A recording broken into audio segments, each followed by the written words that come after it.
Hello, this is Storybooks channel. New videos are posted every day. Subscribe and click the bell. Camille ran like a madwoman through the park, realizing that she was catastrophically late for work.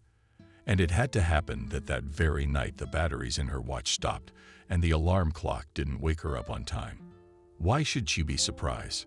She had been living in total poverty for a long time, unable to afford proper food. And she'd forgotten about clothes when she bought herself normal clothes. Not from, oh shit. And the weather, as luck would have it, it was raining. God forbid my feet get wet and my leather shoes fall apart. And as it happens, she couldn't sleep last night. What can I say? She hasn't eaten properly in a long time. And last night finished with a glass of kefir and the last couple of bagels for the evening for what you say her waist is thin. Camille tried to cheer herself up, but it just didn't seem to work. And what good could it do? If you're on potatoes, cabbage, lettuce. But thank God, at work in a boarding house for the elderly, she could eat more or less normal food. What normal food? What do they feed our old people? Water. A couple of cereals or vermicelli or a handful. Thanks for that. I did have a snack. Camille went to bed with a meager supper last night, but sleep wouldn't come on an almost empty stomach. At work she had a breakfast of porridge, but she missed lunch because of an old lady. And the coworkers were friends. They took everything to the pigsty and left her nothing.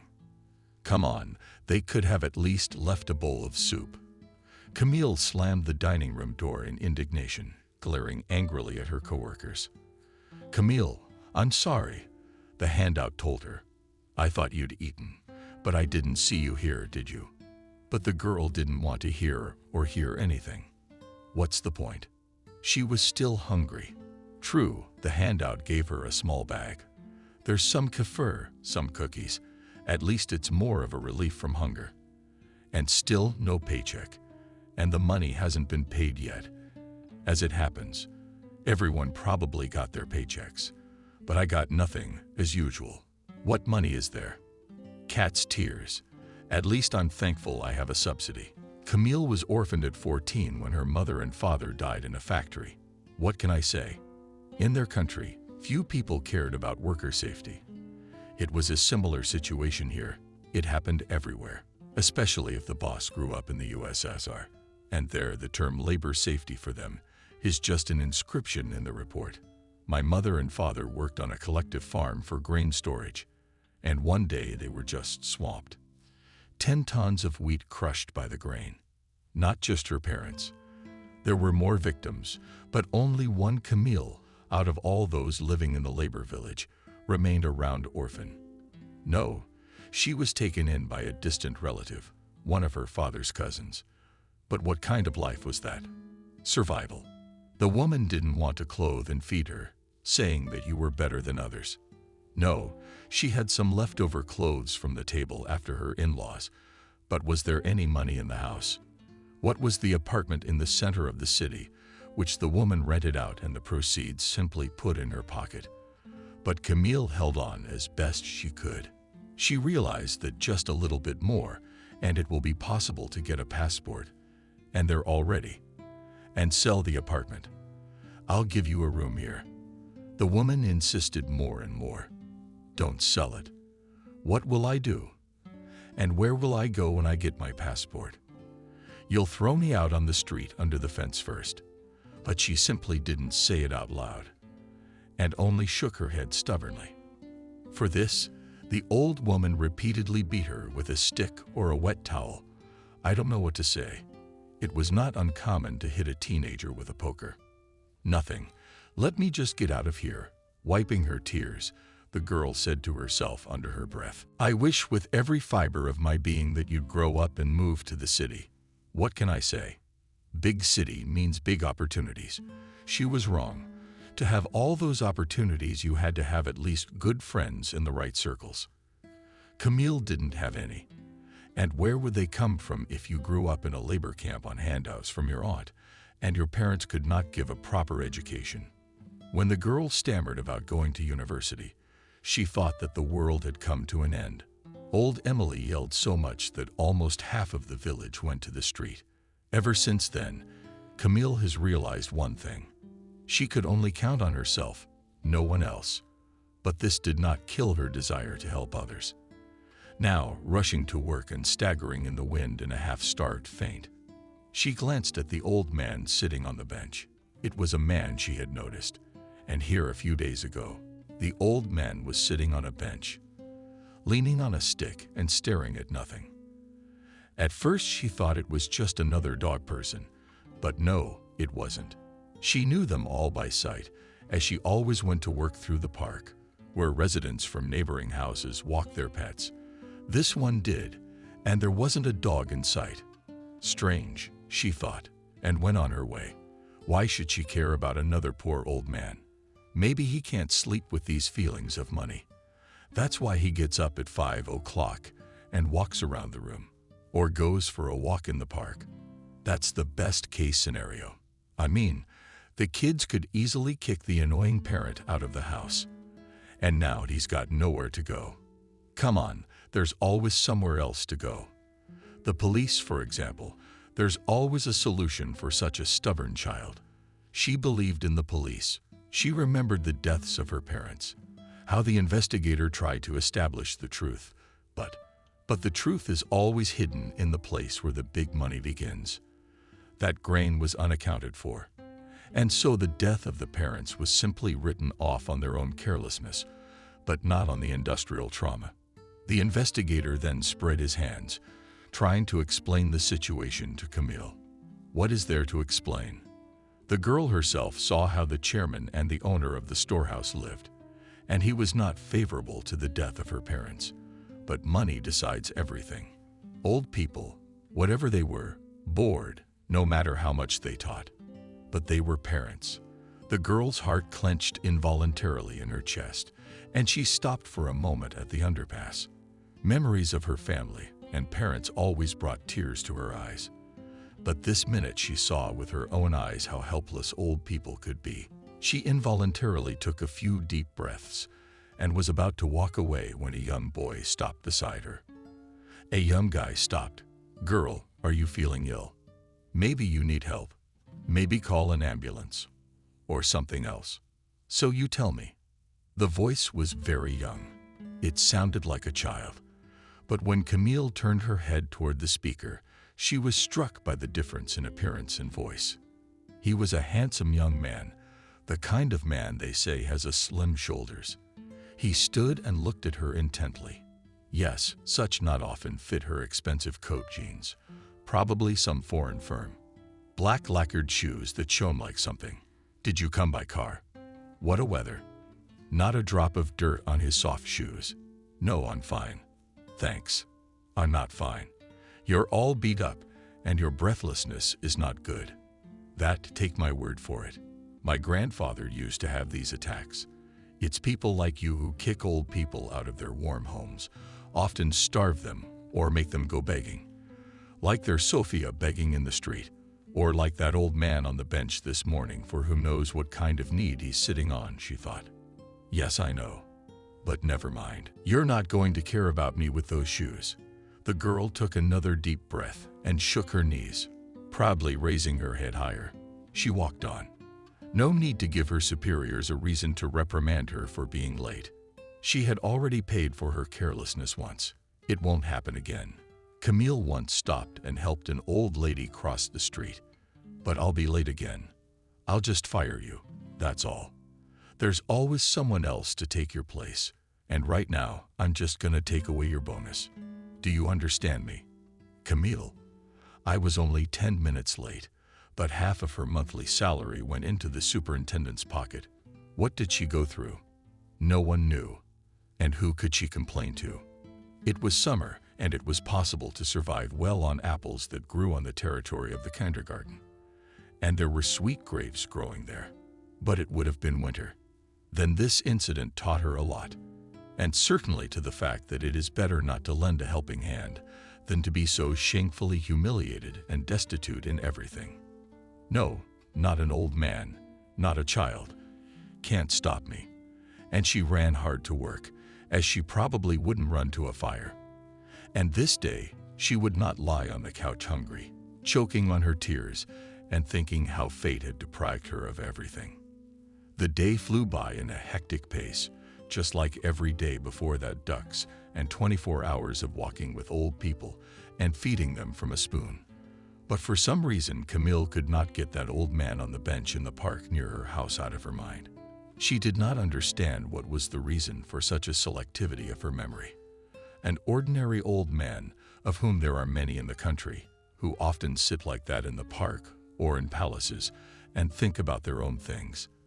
No, there was something about him that attracted attention.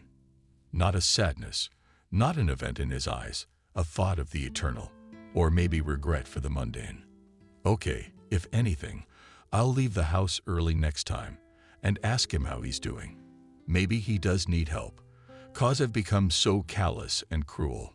Like our superintendent has become a snake, a particularly poisonous snake.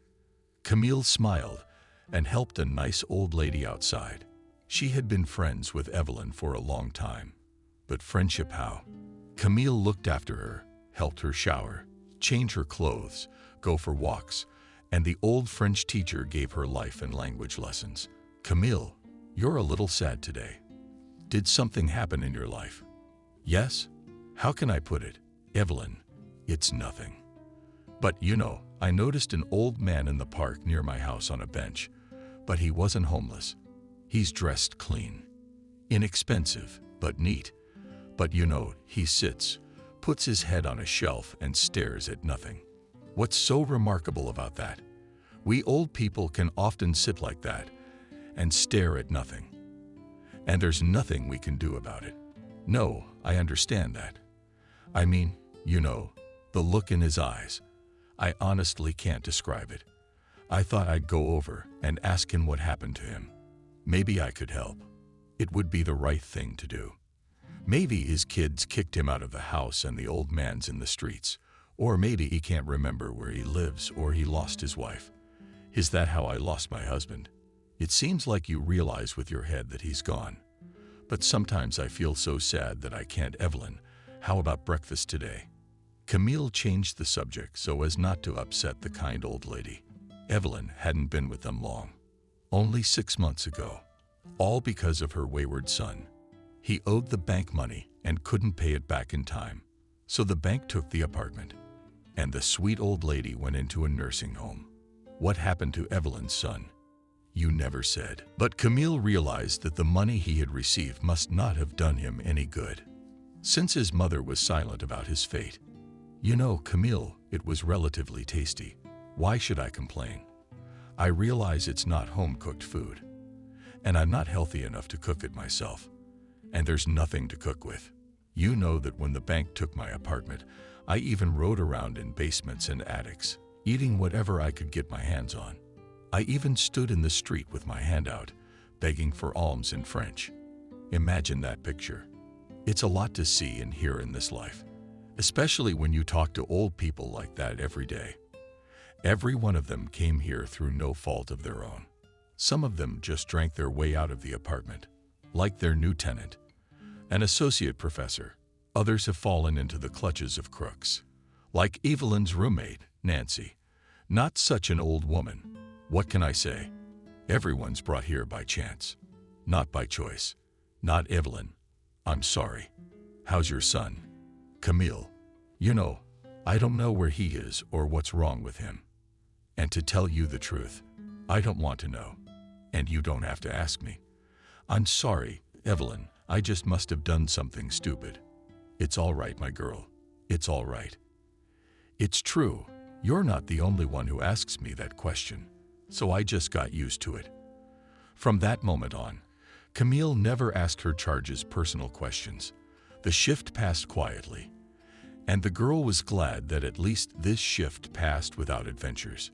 She was walking home through the park, and she went through the park on purpose, through the bench where she had noticed that strange old man. But what she saw shocked her. No, he was sitting on the bench as before, but this minute tears were dripping from his eyes, bitter senile tears that quietly rolled down his wrinkles and cheeks and dripped onto his typist and hands. Camille could not stand it, and taking an old knapsack off his shoulder, approached him. "Good morning. Is something wrong? I can help you." The old man turned his head at the young voice and looked at the girl with unseeing eyes. Camille quietly oohed and nodded and covered her mouth with her hand, so as not to further frighten either the people around or the old man himself. The man's eyes were covered like a shroud. Blindness could be total. Camille thought, and sat down on the bench next to him. She did not know how to behave. After all, the old man was nobody to her. And for whatever reason, he was crying. Maybe it was just a rush of feelings, or maybe there's another reason, and he doesn't want to share it with her. "Excuse me, dear girl, I can hear that you're young. You don't have to pay attention to an old man. My eyes are not so blind. I can see your outline, but they're not sharp enough for me to see your pretty face.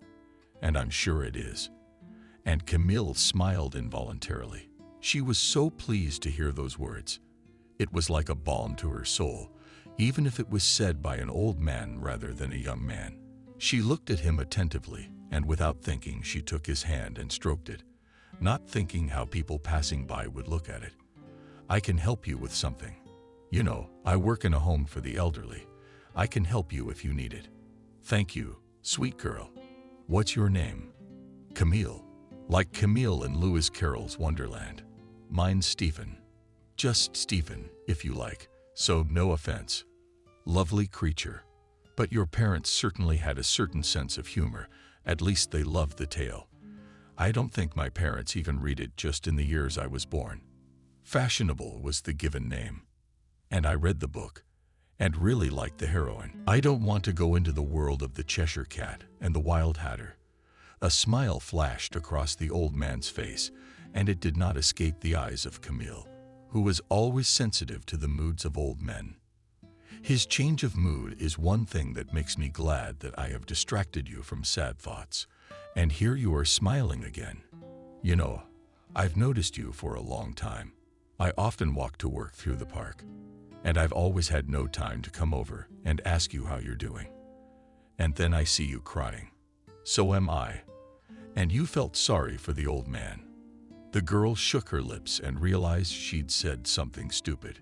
She shouldn't have said that, but just thought for a minute how her words would be perceived by other people, especially those to whom they were addressed. "I apologize if my words offended you." Life had taught Camille to never look at how a person was dressed, and everything in her life had been changed by one incident, probably 3 years ago, when she'd just gotten a job at a nursing home. An old man had come in. How did he get in? He was brought in by ambulance from the local hospital. He was dressed in a hospital suit pajamas. He didn't have much on him. One bag of personal endeavors, all unshaven and overgrown. Camille was just starting to work then, and on many things, or rather, on many of the inhabitants of the boarding house. She looked with a certain only and squeamishness, but the nurse Sophia had opened her eyes to many things. "Don't look so squeamish, girl. Even an ordinary homeless man can hide under the guise of a general. They bring in this old man, and he's not an old man at all, but a millionaire. What's he doing here?" It goes on. "You're not Belly or the Canaries, but Camille. You were a fool, and you'll always be a fool. How did I get my apartment from the general? No less. Indeed, the very story that happened to Smith was like a kind of Cinderella fairy tale. But the fairy tale heroine was a simple nurse. They just brought in a man suffering from memory loss, and he seems like a nice guy. He's got his papers on him, and he's not dressed like a bum, and it looks like you're holin'. But he doesn't remember anything. Where is he from, and who is he?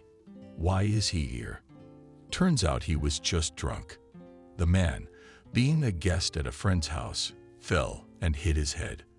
The friend thought he had already given his soul to God, but he hadn't. It was just a simple blackout. And then what happened? Camille asked as Smith told her story. Then what happened? Nothing. A friend drove him to another town and dumped him. He woke up and didn't remember a thing. But the brave policeman sent him back to us, and he was already old. And the brain is a tricky thing. His memory came back to him, and it turned out that he was not just an old man, but a police general. Oh, come on. Wasn't anyone looking for him? He probably has a wife and kids, and no one filed a report. But it's not that there was no one. He still has a wife and kids, but apparently no one thought to look for him in another area. And here he is. And when I remembered everything, you gave me an apartment. For thinking about him and spoon-feeding him, I gave him shots and compressors. When he had a headache, poor guy. That's it. So don't look at people with a glance. Now she pressed her lips together and apologized to the old man again. Oh, don't be in pain, young lady.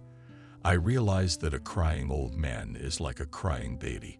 You want to hug him, stroke his head, like you're putting my hand on him involuntarily. You want to comfort him. It's right, it's human. I'll even say more God's orthodoxy.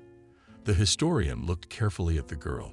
He felt the warmth of her hands, saw the outlines of her face, but could not see her features. His eyesight was no longer good, but inwardly he realized that Camille was pure of heart.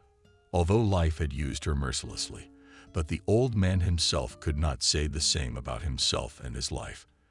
I guess the time has come when one draws the line and says this was in my life, and this I missed through my own fault. Then can I buy you ice cream? You know, it's been so long since I've sat in a park and had ice cream. Camille didn't know how she said that, but she really did have a craving for ice cream. Just sitting on a bench, eating a sweet treat, talking to a stranger about nothing. Do you really want that? My young ladies, the old man's face brightened up, and an inner light began to shine through the shroud of blindness in his eyes.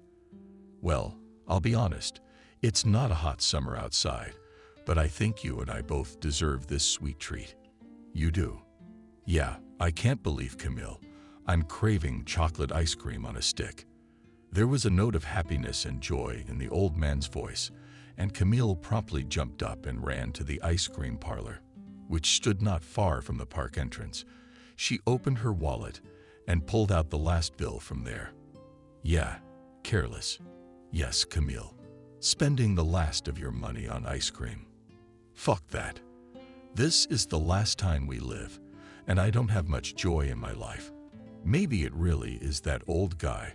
She handed a bill to the clerk and said 2 ice creams.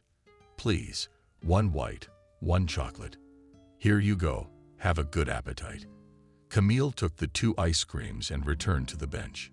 She held out the chocolate ice cream to the old man, placing it carefully in his hand. Thank you, my dear.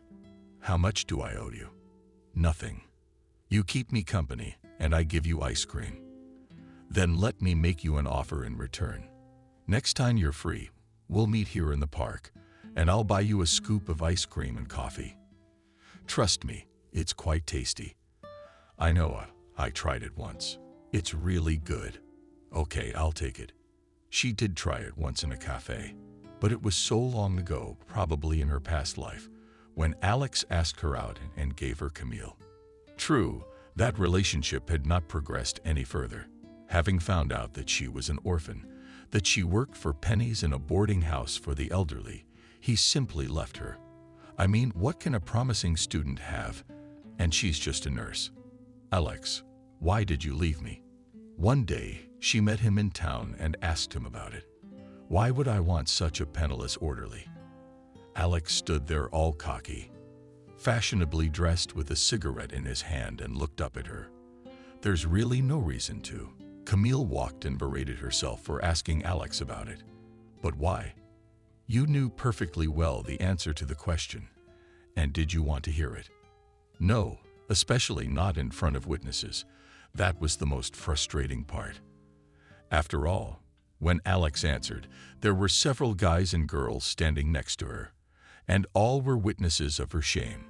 Since then, a girl for publicity to put a question to which she knew the answer perfectly well. But now was not the situation, and she could not ignore the old man's offer. Then, my dear Camille of Wonderland, tell me, if you would be so kind, when is your day off? Tonight I'm off after a 24-hour nap, and then I have to work tomorrow. Then we'll have Thursday off. We can treat ourselves on Thursday. Thank you, Camille. See you Thursday then. When can I expect you at this very spot?" And the old man tapped the ground with his stick. "I'll be on my way home from work, so I can keep you company without going home. It will be convenient for you at 10 o'clock. It's always convenient for us old folks, especially if that's what the lovely young lady wants. Until Thursday then, 10 o'clock. And standing up, he theatrically raised his hat and bowed his head and walked quietly down the alley. I nod my wand at 100, so he's not so blind he can see the road. And Camille exhaled. What's the last of the money spent? The ice cream is eaten, and now all that's left is to live to see the paycheck. And it's good that the paycheck is in 3 days. And at home there's still cereal and tea and butter, so we can live. It's all right. Camille had come out of such hungry days.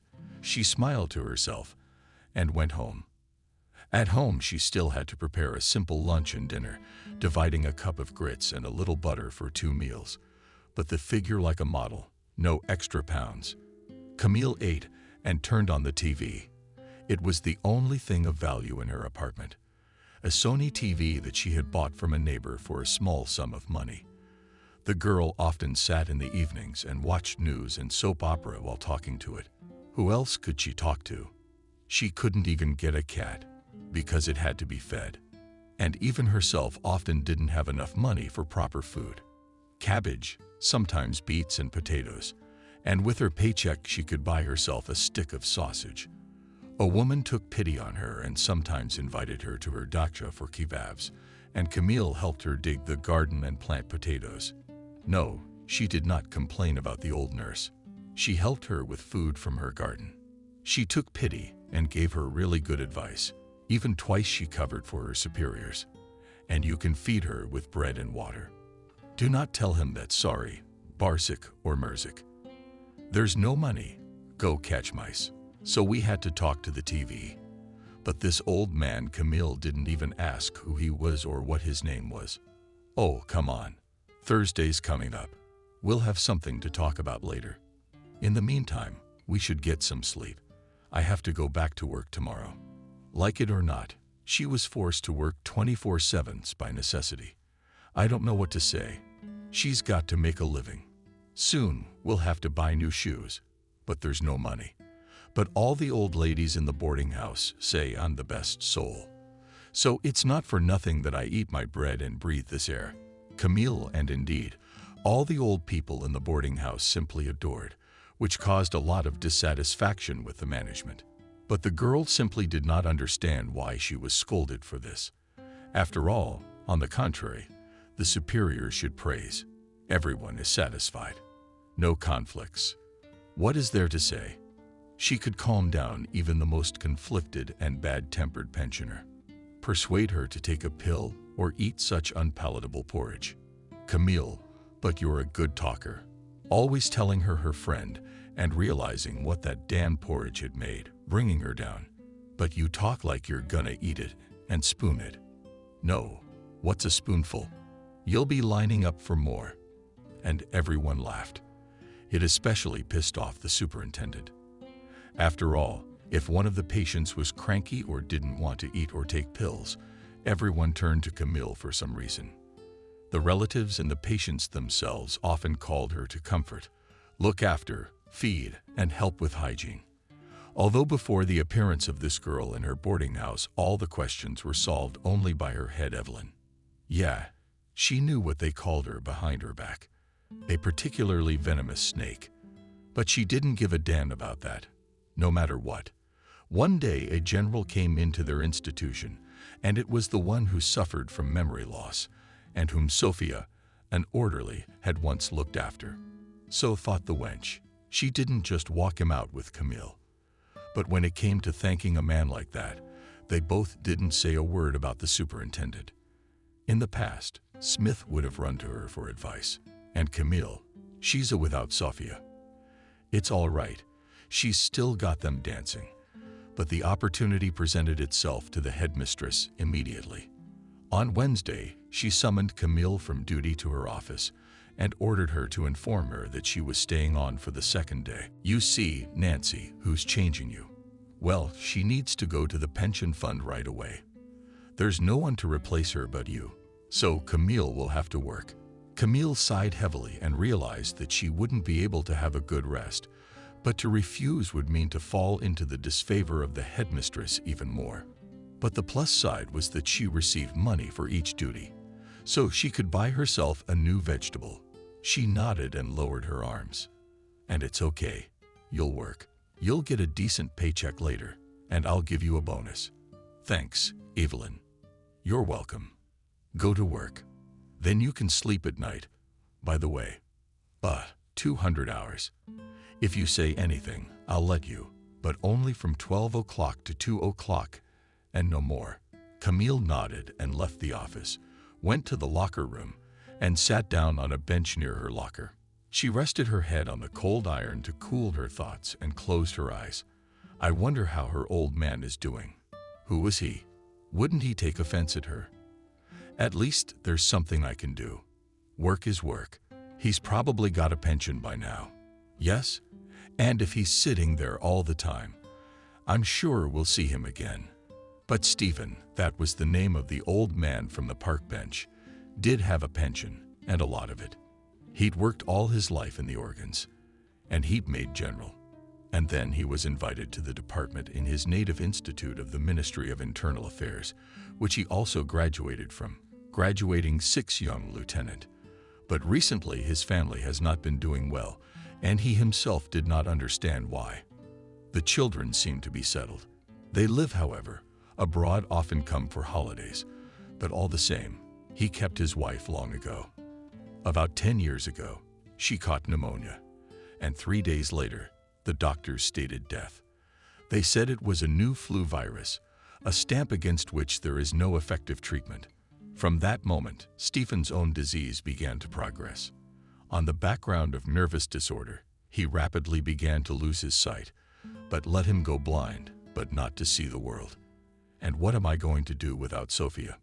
My children and grandchildren are abroad. They call me, but who needs a blind old man? No one. So he lived alone like a finger. Lately, however, a former pupil of his, Christopher, started visiting him. A good and savvy investigator, up and coming and very promising.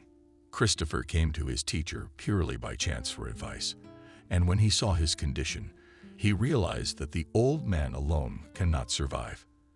And from that moment he almost every day, well, at least for 5 minutes, but will run away. He'd ask how he was doing. He'd drop off groceries, buy medicine. "Christopher, why are you wasting your money? Young researchers, I know they don't get much, and you're young. You should be spending it on girls for your family, and you spend it on me, and I'll take offense. If you don't take my money, it's over there on the dresser. Take it. It won't offend an old man." And Christopher would take, but would take so 10 or 20 R, but no more than that. Rather to really not offend the old man, but the experience that the retired general was giving him was worthless, and Christopher understood that. So he went and helped, learned, and it paid off.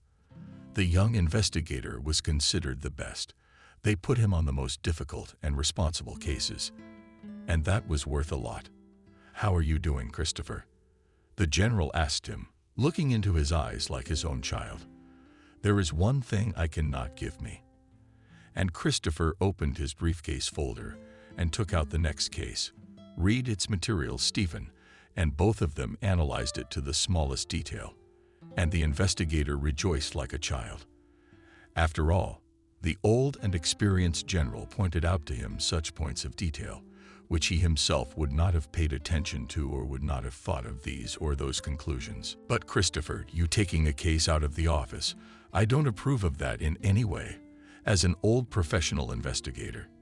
You know, it's one thing for me not to tell anyone and another thing. If someone in your department sees it, then you're in trouble too. Yes, I understand, Stephen Williams. But you see, it's one thing for me to give you my word for it. It's another thing to read a witness's statement from a sheet of paper that he held in his hand, signed, and everything. I agree. But be careful. You know that very well. And Christopher was nodding his head. But one day what the old general had so much feared happened. The case was lost. And what was most interesting, Christopher could not understand where he had lost the materials of the new investigation. Either someone had dragged them out of his office or had really taken them to Stephen Williams and simply didn't realize he'd left them behind. This is the second time I've broken into the office and the apartment, and I can't find a damn thing. Maybe he did leave it with the general, but strangely, I never showed him the file. Maybe. And Christopher pounded his fist on the desk with anger. The young investigator's carelessness had played havoc with his office door. Loudly spoken words into the void. Attentive ears in the corridor, his words were heard by the right ears, and a snide smile played on the man's face. There you are, young man, he thought. No need to nurse a thief. You've lost your case. Do me a favor and answer for it, to the full extent of the law. Yeah, well, every man has his detractors. But Christopher had more and more in the department every day. To say what to say, his youth and success, beauty and rapid growth in the career ladder did not give rest. A lot of people intended to mess with him. But who would go against the favorite of the bosses? And the bosses showered Christopher with many favors. Need an apartment? No problem. First in line. Need a car? No problem. Let's get you a used Jeep. Need a summer vacation? It's always you, dear Christopher. And plus a vacation to the minister's boarding house. But Christopher himself wouldn't listen to anyone when they told him it couldn't be like that. You're flying too high. Watch it, boy, you'll fall. Though the investigator himself did not listen to anyone. Intuition and the general's advice won't let me fall. Though Stephen himself saw all this and wanted to tell Christopher to be more careful, but his success, the old man himself believed in his integrity and luck. But in a moment the luck turned away. One day Stephen Williams was called home by telephone, and an unfamiliar voice said quietly to the radio operator, mocking every word, "Well, General." Yes, jumped from this favorite Christopher. They detained him on suspicion of tampering with the case. You know how to raise a replacement, don't you, General? Maybe that's how you earned your general's stripes, too. Who's talking? It's not a joke. Call the third department yourself. Find out for your favorite. And the speaker hung up. And the short beep sounded in the old investigator's ears for a long time. Stephen stood by the phone and could not believe what he had heard. If it had happened to someone else, he simply would not believe it. But Christopher really did often carry cases with him. Could he have lost them or something? Lost, but there's no way he's a forger. No, we should call. He fumbled for the phone number of his home department and asked the desk clerk to put him through to Deputy Sam. Sam, hi. It's Stephen. Oh, hi, Stephen. How you doing? I'm fine. Why don't you tell me what's going on with Christopher? You don't know. He got arrested. Not for nothing, but for losing a case. But you know, somebody's got a grudge against him. And the lost case was turned into a forgery case, and that's a lot of time. Yeah, I realize that. But it's true that they can't find the case. Well, it was already done, and all the evidence had been collected. A guilty verdict has been written. Just give it to the court and hold it. Get your captain's stars. But no, you show up for work in the morning, and there's a search of the office. Where's the case file? He's not here. And it's a tough case. You know who? Where from? Christopher and I have been talking. Probably about 6 months ago. Stephen lied to avoid hurting his student even more. Who knows who's listening to them? And how could it be used later on in the future? Yes, thought the old man, what a turn of events. And the case of the deputy prosecutor himself was taken on a bribe. And there's a lot of other stuff on top of that. I don't know. Either he lost it willfully or recklessly, but it came from the top. A command to reclassify the loss of investigation materials as deliberate concealment of traces of a crime, and with selfish motives. And this is already, my friend, my dear friend, you understand, threatens a lot of problems. Where is he now? Yes, in the detention center for now. Then it's up to the courts. Okay, thanks. Keep me in the loop if you need anything. Call me anytime. And the general hung up the phone. He suddenly felt sick, and he could hardly stand on his feet, instantly sat down on a chair near the phone. No, he should go outside, get some fresh air. To think. He quickly threw on his jacket and put on his old but still sturdy and warm overshoes and went outside. Stephen Williams liked to think and walk. But even now his head was not working well. Think, old fool, think. How can Christopher be helped now? He didn't know. That Christopher had not falsified the case, of that he was sure. But that he might have lost it. You're a fool, Christopher. Used to dragging your cases around with you. Now he's got it all to himself. And then his heart snapped with unbearable pain. Stephen had long ago attached himself to Christopher like a native son. He regarded his defeat as his own failure. The old man simply sat down on his favorite park benches and cried. He couldn't contain his own emotions, which were overflowing. He probably would not have been as worried about the children as he was about Christopher. At that very minute, Camille was walking through the park from work, having been in the boarding house for 2 days. She could hardly stand on her feet and simply could not believe that the manager had let her go home and had not left her for the 3rd day. I'm going to die if I stay in this wonderful facility for another 5 minutes. I urgently need to go home to the bathroom, and then I'll sleep for sure until tomorrow morning without the back legs shaking and on dropping my jacket. Camille promptly got out from under herself, all thinking lest the superintendent, God forbid, should notice her and leave her for the 3rd day. She walked along the road and dreamed of taking a shower and falling asleep on the old, but such a favorite couch, sat in the middle, but so comfortable to sleep on, thought Camille, and imagined how the Chinese have a thin woolen blanket with a head and would sleep on it. Strange as it may seem, the second 24 hours passed quietly and peacefully, and probably all because it was a day off. All the superiors had gone home, and the new young doctor was in charge, and therefore, that's why everything went so smoothly. I was able to sleep not 2, but a whole 4 o'clock and earned a chocolate bar from the grateful old lady. That thought made her very happy. What does it take to be happy? Thought the girl, to go home and sing so cheerfully. Despite the overcast weather, her plans were simply not destined to come true. At least not in the next few days, which put her usual way of life upside down. As Camille walked home through the familiar park, she wondered if the nice old man she had eaten ice cream with was waiting for her on the familiar bench. And has he forgotten his invitation? No, he hasn't. There sits my old man. Camille saw a familiar pale figure sitting on a familiar bench in a gray coat and the same gray windbreaker. But as she approached the bench itself, she was simply stunned. She had seen old people crying before, and the picture itself had always looked horrifying. Sadly, now the tears weren't just rolling down her cheeks. They were pouring from the old man's eyes, making the already faded color of his eyes almost colorless. Could this really be?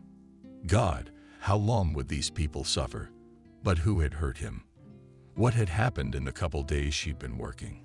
Good afternoon, Stephen Williams. Are you crying again? Who hurt you? The man raised his eyes and looked at her with an unbelieving gaze. How he had grown old and beaten in the last 2 days. It was frightening. Camille sang with fear and a piercing cold, but I tried not to let it show from the situation itself. Camille, is that you? Yes, I'm fine. It's just that you understand, young lady. A student of mine is being accused of a terrible crime he didn't commit. Even though I had warned him to always be careful, he did. Now you blame yourself. Don't be, Stephen Williams. Your pupil is not 5 years old or 10. I think he's an adult. He should know what he's doing and how to do it. Camille, you just don't understand. Christopher was like my own son. Where are your children? The girl knew very well how to talk to old people. And now she's just trying to change the subject. Yes, that my children, they have been living in America since 20 years. Their children were born there. That is, my grandchildren and great-grandchildren. I'm almost 70 years old. My dear Camille, how do I look? But you look about 60, 62 years old.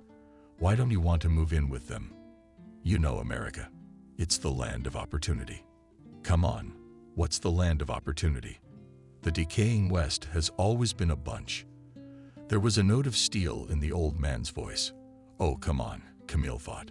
We should just shut this whole thing down for good, or the old man will have a fit. And then they'll say I drove him crazy talking about America. But she really wanted to go to this country of unlimited opportunity and success. And here he is. Camille, I apologize if I answered you rudely. I'm just an old Soviet man, and socialism is closer to me than capitalism. And my children and grandchildren have been asking me to go there for a long time. The pensioner began to tell. A little calmed down, but what to do there? Go to the beach or feed pigeons, so this pleasure and here is enough. There's nothing to do. And Christopher, well, that's my apprentice. He thought about it for a minute, and the old warrior's logic and intuition were making themselves felt. Stephen really wanted to talk. So he spoke, and the girl listened attentively.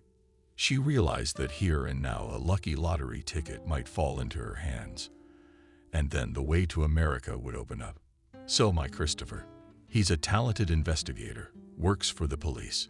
There's a police station not far from here, and he comes to me for advice on this or that case. He always had one downside. Christopher often took criminal cases from his office and brought them to me. I hope you're not a silly girl and realize it's illegal to take a case out of an investigator's office. And he did. He lost the file. Camille was well aware of the dangers of such a turn, even to the best investigator. He didn't just lose it. I think it was stolen. And it's a big case, but now the case is gone. And Christopher was charged with falsifying documents and put in jail. Has there really been a verdict yet? Did the girl put her hand over her mouth? No, they're only keeping him in pretrial detention, but they'll bring him to trial. We need to find that lost file. But Stephen Williams, you realize how unrealistic that is. It could be anywhere. I understand, but the day before, he called me and said that he had searched his office and his apartment and found nothing. So he could only come to me with the file and leave it with me. God, what an old fool. I must go home at once. I'm sorry, dear Camille. The situation is such that our essay with you is temporarily postponed. I hope to see you again, but I'll certainly wait for you here at this very spot every morning at 10 o'clock. And raising his hat, the man walked towards the exit of the park. Camille's sleep and fatigue vanished, and she jumped up from the bench and ran after the old man. Stephen Williams, I'm sorry to intrude, but may I help you? I don't know how, but my legs are fast. My eyes can see very well. I can look under the couch or poke around in the corners. You'll have to excuse my insistence. Besides, tomorrow is my day off. I can afford to help you as much as I can. But why not? I'm pleased that you're willing to help out like this. So, I'll do it. I'll have to shut down the whole house, though. If there's nothing to do, at least you can help me clean up. I'll make sure you have lunch. I've got a neighbor who helps me clean, grocery shop, and cook. But I'll help you. She hasn't eaten anything since this morning, and her belly is treacherously disfigured. Stephen directly stopped at that sound. He may not have seen well, but the fact that his hearing remained excellent, there's no arguing about it. Baby, my dinner first, and then everything else. And a hungry soldier is a bad soldier. He walked with this girl to his house and thought how fate often brings people together. Here she had brought him and Christopher together. Now here was this girl, Camille, working in an old people's home. He smiled to himself for the first time in days and thought it was so you old fool wouldn't feel lonely. Should we let her in the house? Yes. People should always stand above the material world. All that bling. That's what he kept saying. Money, power, and pride will ruin you. So respect people if you can't love them. Don't be proud. Never give up. But he must have missed the point somewhere. And now he's walking home with this girl, with the clear intention of feeding her at the very least, helping Christopher and himself find the lost files. How he gets it back is another matter. Come in, Camille here. Put on my granddaughter's slippers. You can see your size. Wash the bathtub, towels, wash your hands. And if you want to take a shower, I'll make you something to eat. I haven't eaten since this morning. Yeah, thanks. Hands, I think. I used to shower at work. Believe me, we're very clean. And don't look poorly dressed and your stomach's churning from hunger for nothing. And she shrugged. It's just the way things are. He poured her a full plate of delicious Navarre borscht and put it on the table. Added sour cream and sliced bread. The second was broth, but also rice and cutlets. Yes, thanks to the neighbor on the cooked quite a lot will be for 3 days. Not with such an appetite as this skinny girl eats. It won't last long.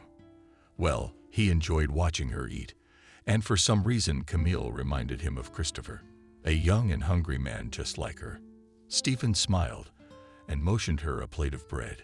Camille ate and couldn't get enough of such delicious borscht, and with sour cream she hadn't eaten in a long time. Probably not since her parents had died. Only her mother could make such delicious borscht. She was the only one who added garlic to it. She noticed how warmly the old general was looking at her and stopped a little. It really wasn't nice to bang a spoon on a plate like that when you were hungry. Sorry, Stephen Williams.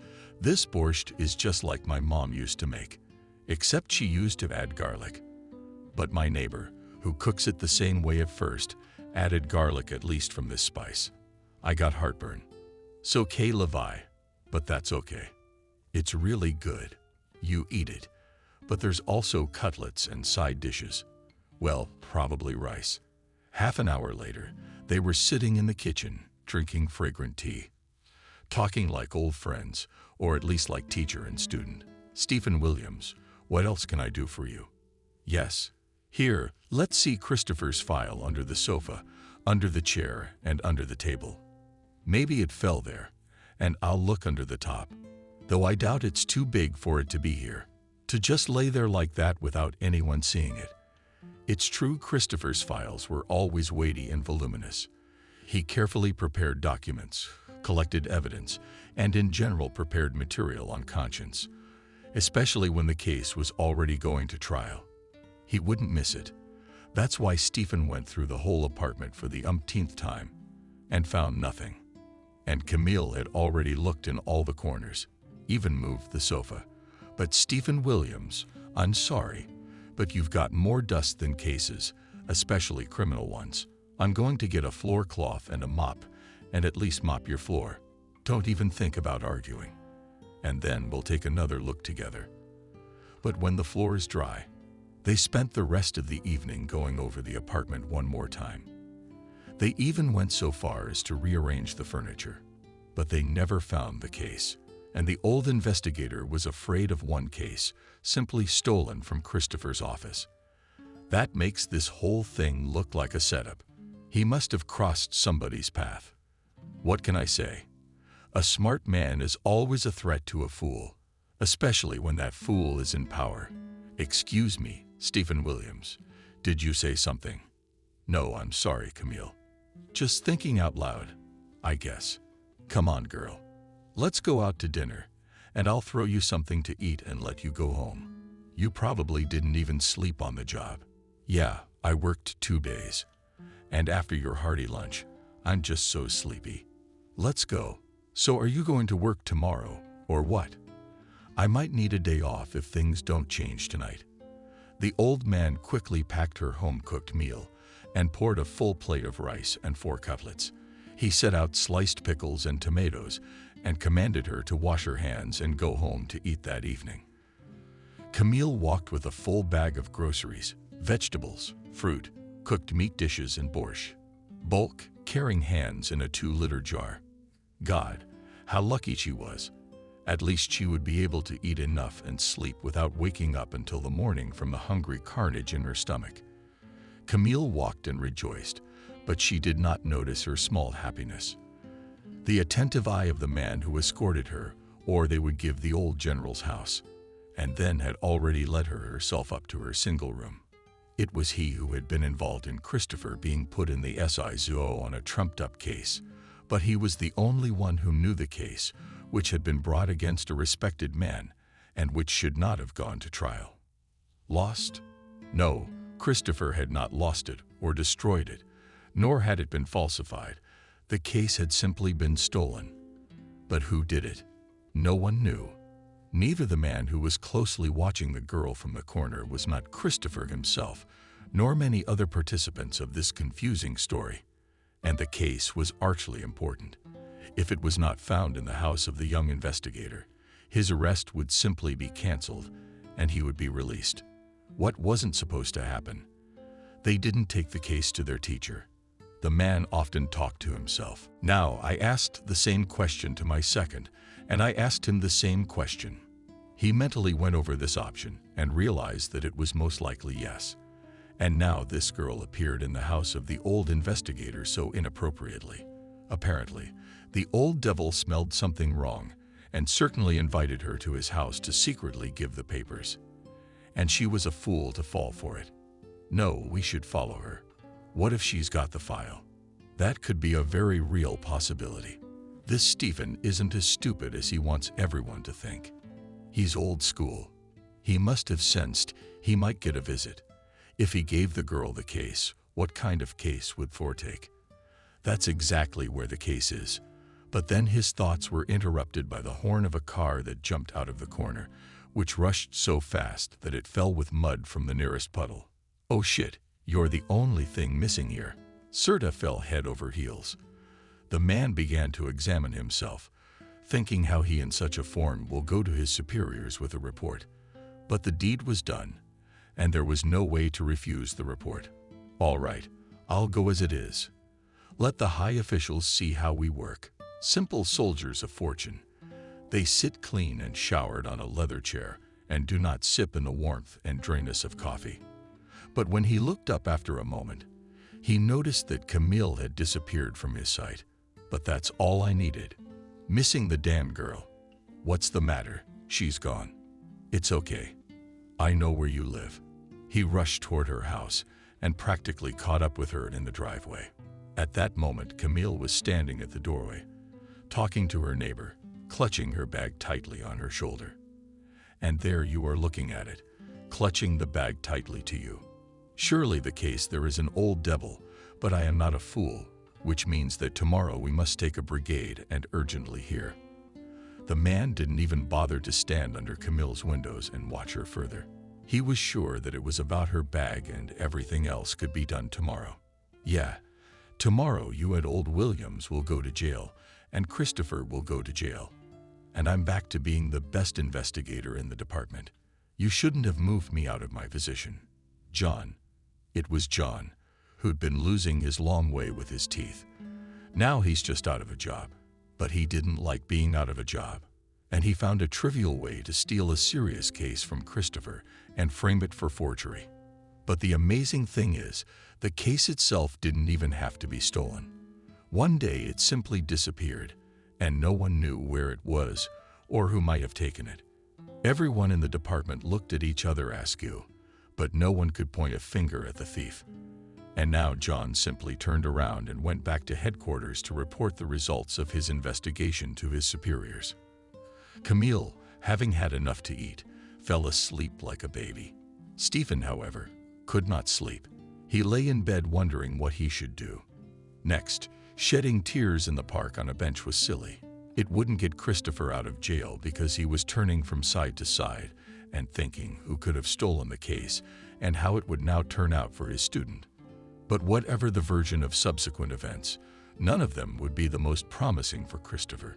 He's still going to jail, and someone's gonna get another star. Shouldn't we wait for that someone to come out and then fight? That's probably the right thing to do. Knowing your enemy is better than fighting windmills. But it doesn't work for me. A day in jail, a year lost. So tomorrow I will take action, and Stephen closed his eyes. Surprisingly, he fell asleep quickly. though he had not wanted to sleep before. At night, he dreamed of his dead mother for the first time. She stood on the doorstep of their apartment and pointed to the closet. "Mommy, I'm so happy to see you. But where are you pointing? What are you trying to tell me?" The man looked at the corner his mother was pointing at and was surprised. There stood an old wooden mop, and on it was his shirt, on which, as unaccountably Pavlovsky, were 4 stars of the captain. Wow! Did his mother, and in the other world, let him in the uniform on the floor rags? Yes, she's like that. Maybe. Mother never wanted her son to follow in his father's footsteps and join the militia. Stephen's dad was killed by gangsters when he was a year old. Since then, his mother tried her best to keep him away from the police. It came to the point that his mother even tore rags into his uniform and washed him with them.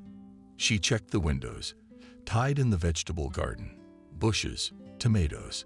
It came to absurdity, but now she did not want to laugh at her son's choice of his profession, but warned him about something. In his sleep, Stephen lifted a corner of the floor cloth, and a huge rat jumped out at him. At that second, the man woke up in a cold sweat. Well, there's your answer to the question. Christopher definitely did not lose the case and did not falsify his case stolen by the rat. Stephen smiled to himself. It was like a stone had been dropped in his soul. He wiped his sweaty forehead with his hand and stood up. There were still a lot of things to do. Make coffee, eat, call Camille, and ask how she was doing. Even though she wasn't, she's probably still asleep. Anyway, the most important thing is to find that rat that jumped on him in his sleep. And I'll bet you're the rat. You're the rear guard. Your own investigators would never do that. At least not a decent investigator. You're like a rat out from under a rag, and you're gonna bite. No, I didn't get killed in Syria or Iran. I didn't go crazy on opium. But here I'm going to be driven crazy by my own rats. The general got up and put his feet in his slippers and went into the kitchen to put the kettle on. It was a set morning ritual that set the whole day. He didn't start his day without a cup of tea. Stephen stood on the balcony of his apartment, drinking tea and thinking how he should proceed. What to do? To begin with, go to talk to the chief. Good thing he will accept me and introduce me into the investigation group. And then we'll see. Stephen often liked to talk out loud to himself. No wonder who could hear him in the apartment. Only his flowers and his fish. But neither of them can say anything to anyone. Christopher inherited that habit from him, and it's played havoc with him. What if he's not allowed to be investigated? No way. I mean, he's known to the department for a long time. He's a recognized authority. Christopher's his apprentice. They'll say you're pulling for your favorite. But Stephen never had a favorite among the kids or the students. Yes, he might have singled out a talented investigator or forensic scientist, but no one was his mind or his servant. One should be valued for one's earned talent, and no more, and not for patronage. And they'll tell you, friend, that it's a personal interest and voila. Okay, I'll walk around, and then I'll see. I'll go with what I got. The man went outside and raised his head to the sky. He said hello to his late wife in his mind. Up there in heaven. That's how he always started his day. It was a kind of prayer, but praying is good. I have to go help Christopher now. I wonder how that Camille is. How did she sleep? Was everything good? Maybe I should go over and see her. After all, she wrote him yesterday on a piece of paper her address. And by the way, it is at the end of the park, that old 5-story building. And the second floor is not high. The old man won't have to walk up high. Well, I'll drop by since you invited me. They're not in the spotlight. I could use a face in my business. But approaching Camille's house, the old man was dumbfounded under the entrance where the girl lived. There were several brigades of militia. Wow, the old man thought. As they say on the catcher, and the beast runs. Really, it's all strange. On the one hand, maybe it's not for Camille. This time Camille woke up to the fact that her already flimsy doors were banging, probably with all hands and feet. At least, the rumble was unbelievable. Why should I be surprised?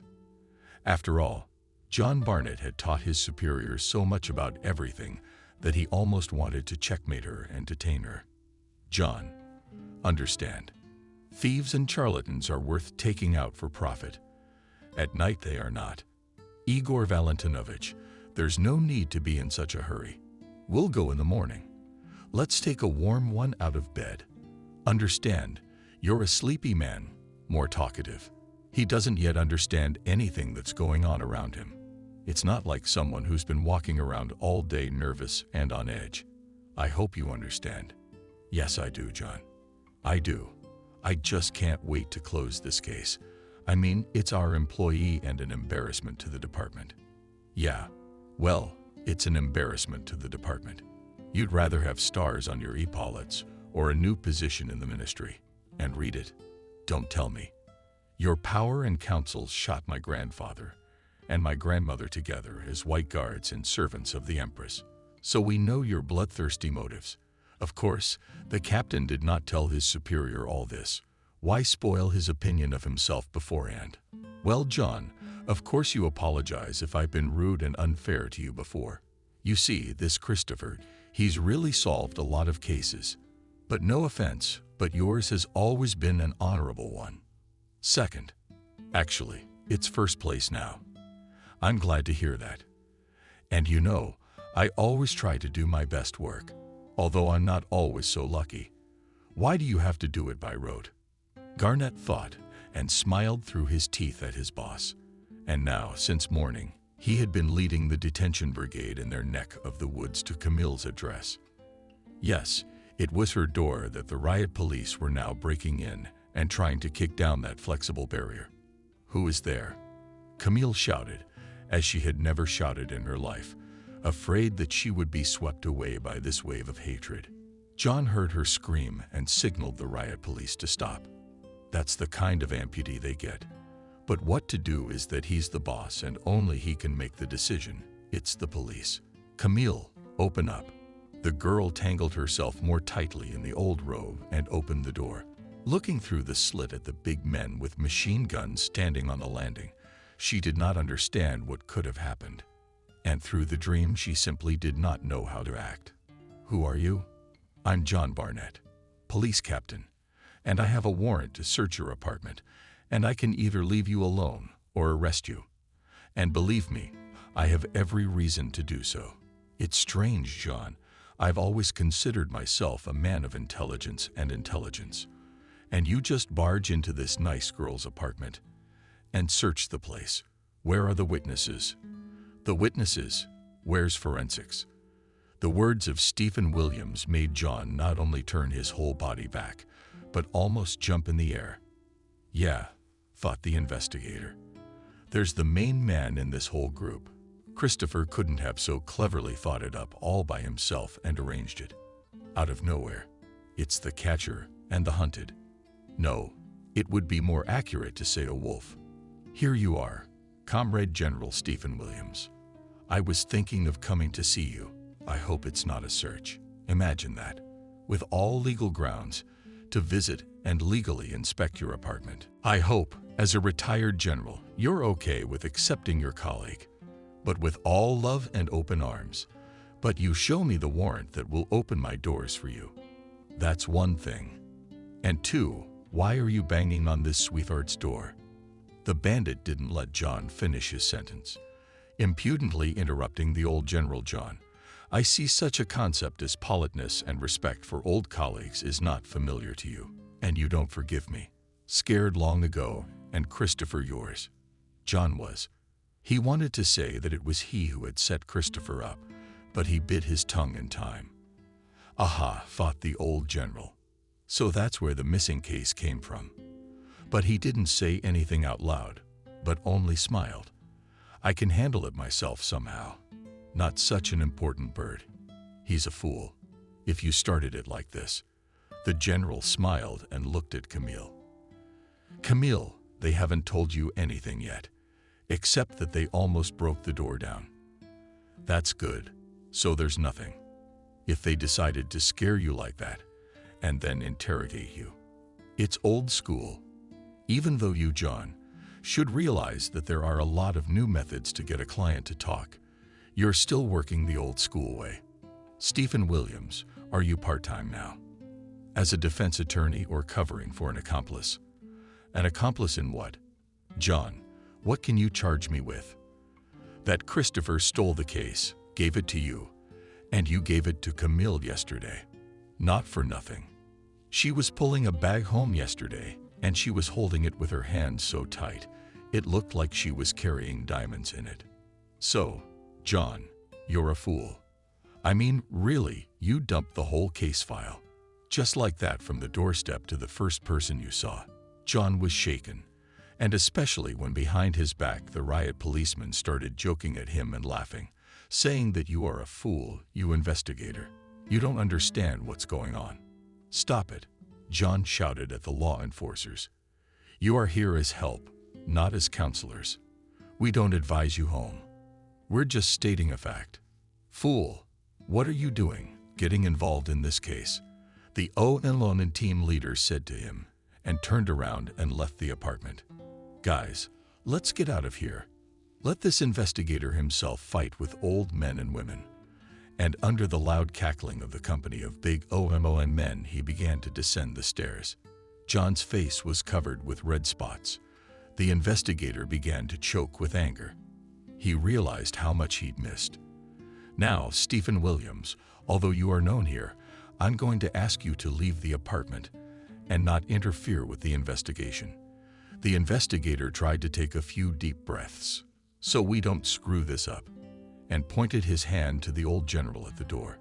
But he was not going to leave, and began to dig in the inner pocket of his Syrian coat. Look at this lawyer's license. I want to represent Camille if she now verbally agrees to have me as her attorney. You don't mind? And he looked intently at the decayed and frightened Camille, who at these words nodded her head. Yes, I give this your verbal consent. Let Stephen Williams represent my interests, and you don't you dare barge in like that. And we're already here. So, please, a warrant for the address of your apartment, and I'll ask you first if there are any illegal items, drugs or weapons in the apartment, or any investigative cases. You're not in a hurry, are you? Okay, think about it. Stephen Williams, though a retired general, is a smart man, but he's not all-powerful. Yes, Camille, think it over and try to be honest. Stephen Williams smiled at her and nodded his head. Say what you want to say. Don't be afraid of anything. Camille looked at the old general perplexed and nodded her head. She began to tell him that she was not hiding anything. She has no such illegal items, and even less criminal affairs. She now realized the reason why the investigators had burst into her house since morning. But she didn't let it show, and the girl was good. At once she understood what was going on. The general thought to himself, I didn't show it. If you had a little help, you could be a good specialist. But I'd like to help Christopher, and then I'd like to do Camille. Maybe put her somewhere else, like the business house, for example, in their department, or a clerk at the courthouse. Better pay and less work. Otherwise, she's skin and bones. In the meantime, John was going through the girl's apartment from head to toe, but he realized that in this miserable situation there was no case. There was simply nowhere to hide it. An old couch and a dresser, a small closet and a couple of chairs, a table and everything in the kitchen, a table and a couple of stools, an old refrigerator. His men had already dug through everything, but they looked at the chief with bewilderment. They said, "Sorry, there's nothing. It's a real case. How could there be on that criminal authority could be the size of a considerable? You can't hide it under the carpet or shove it under the floor." John kicked the corner of the couch with his foot and turned around and waved to the guys, saying, "Let's finish up. Thanks, Camille. Sorry, I don't know your middle name. For your cooperation. Tomorrow, please come to this address and familiarize yourself. Sign the record of today's actions.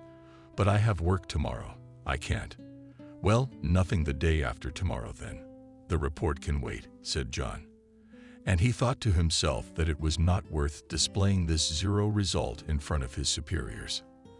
That John hadn't found anything. That's how shamefully you run. Stephen, though, was a retired general and realized that his words were a display of lawlessness, but he couldn't take a jab at his colleague. True, Barnett did not say anything to such remarks of his, but only slowed his step, shooting his eyes in his direction. "Wait, old man. I'll see you again." When the door slammed behind him, Stephen Williams sat down on a chair in Camille's room and looked around. Poverty in all things, not unlike his general's mansion. "Thank God you made it. Don't worry. I hope you realize what they were looking for." The man's voice sounded calm and confident. "Yes, I do. And for nothing. I don't have it and couldn't have it." "Okay, let's make it so you're off today." The girl nodded her head and sat down on the bed. "Then let's get some rest, and I'll take care of business. If anything, I'll come over to your place, if you don't mind. You're at work tomorrow. Then I'll wait for you the day after tomorrow on a bench in the park." And nodding his head, he got up and left the apartment, going to the familiar police department. If the fish is rotting, one must act with one's head. I'll find out everything, and then be what happens. But I hope I can still get Christopher out of jail.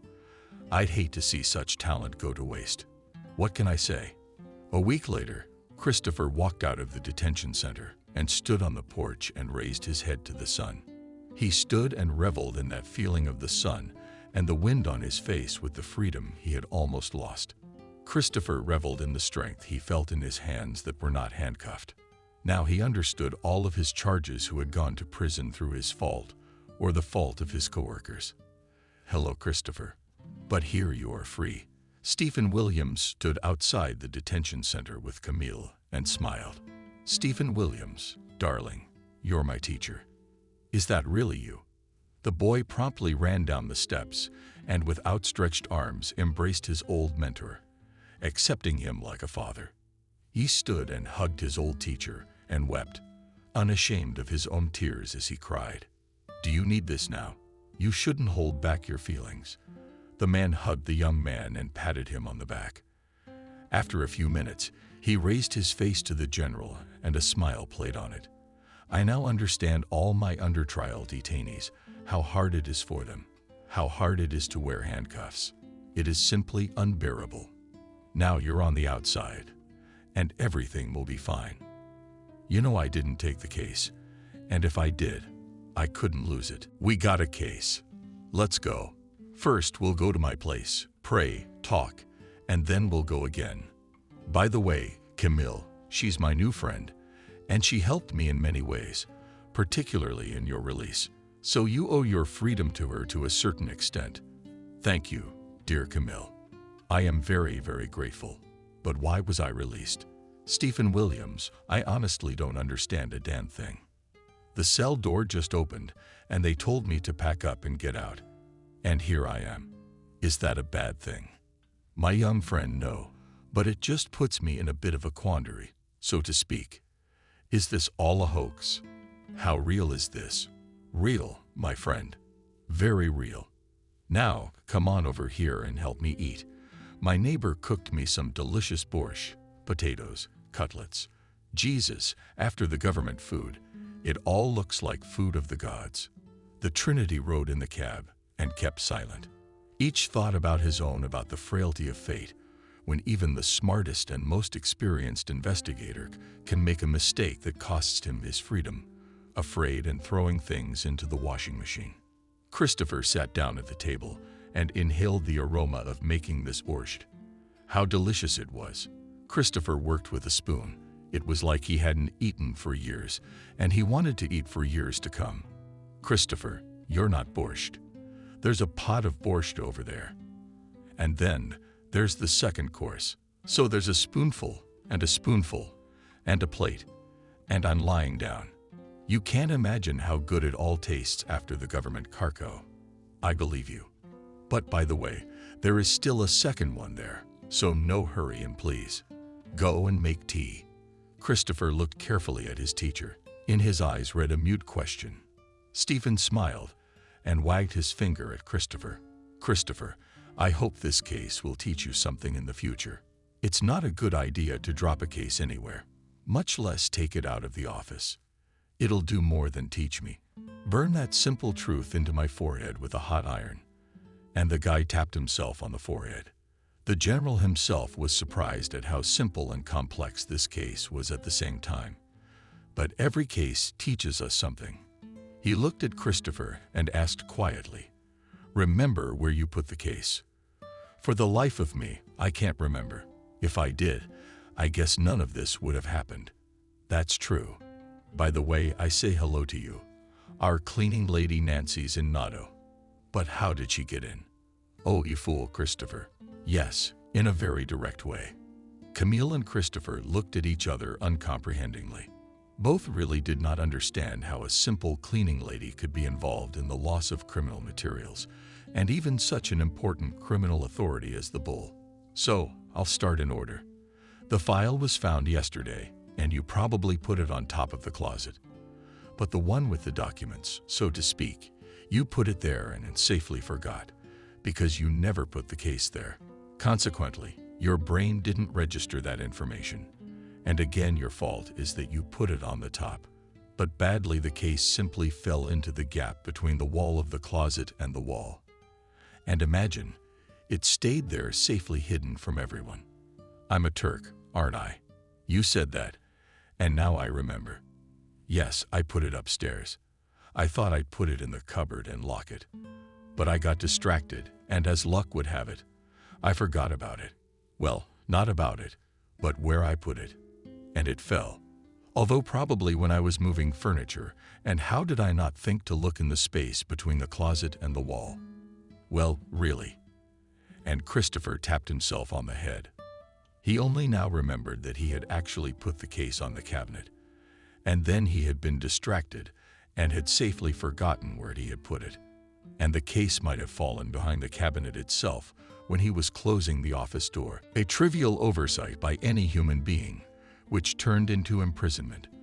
But thank God, everything was found, and the truth came out. And Nancy, thanks to her cleanliness, opened your office, decided to clean it.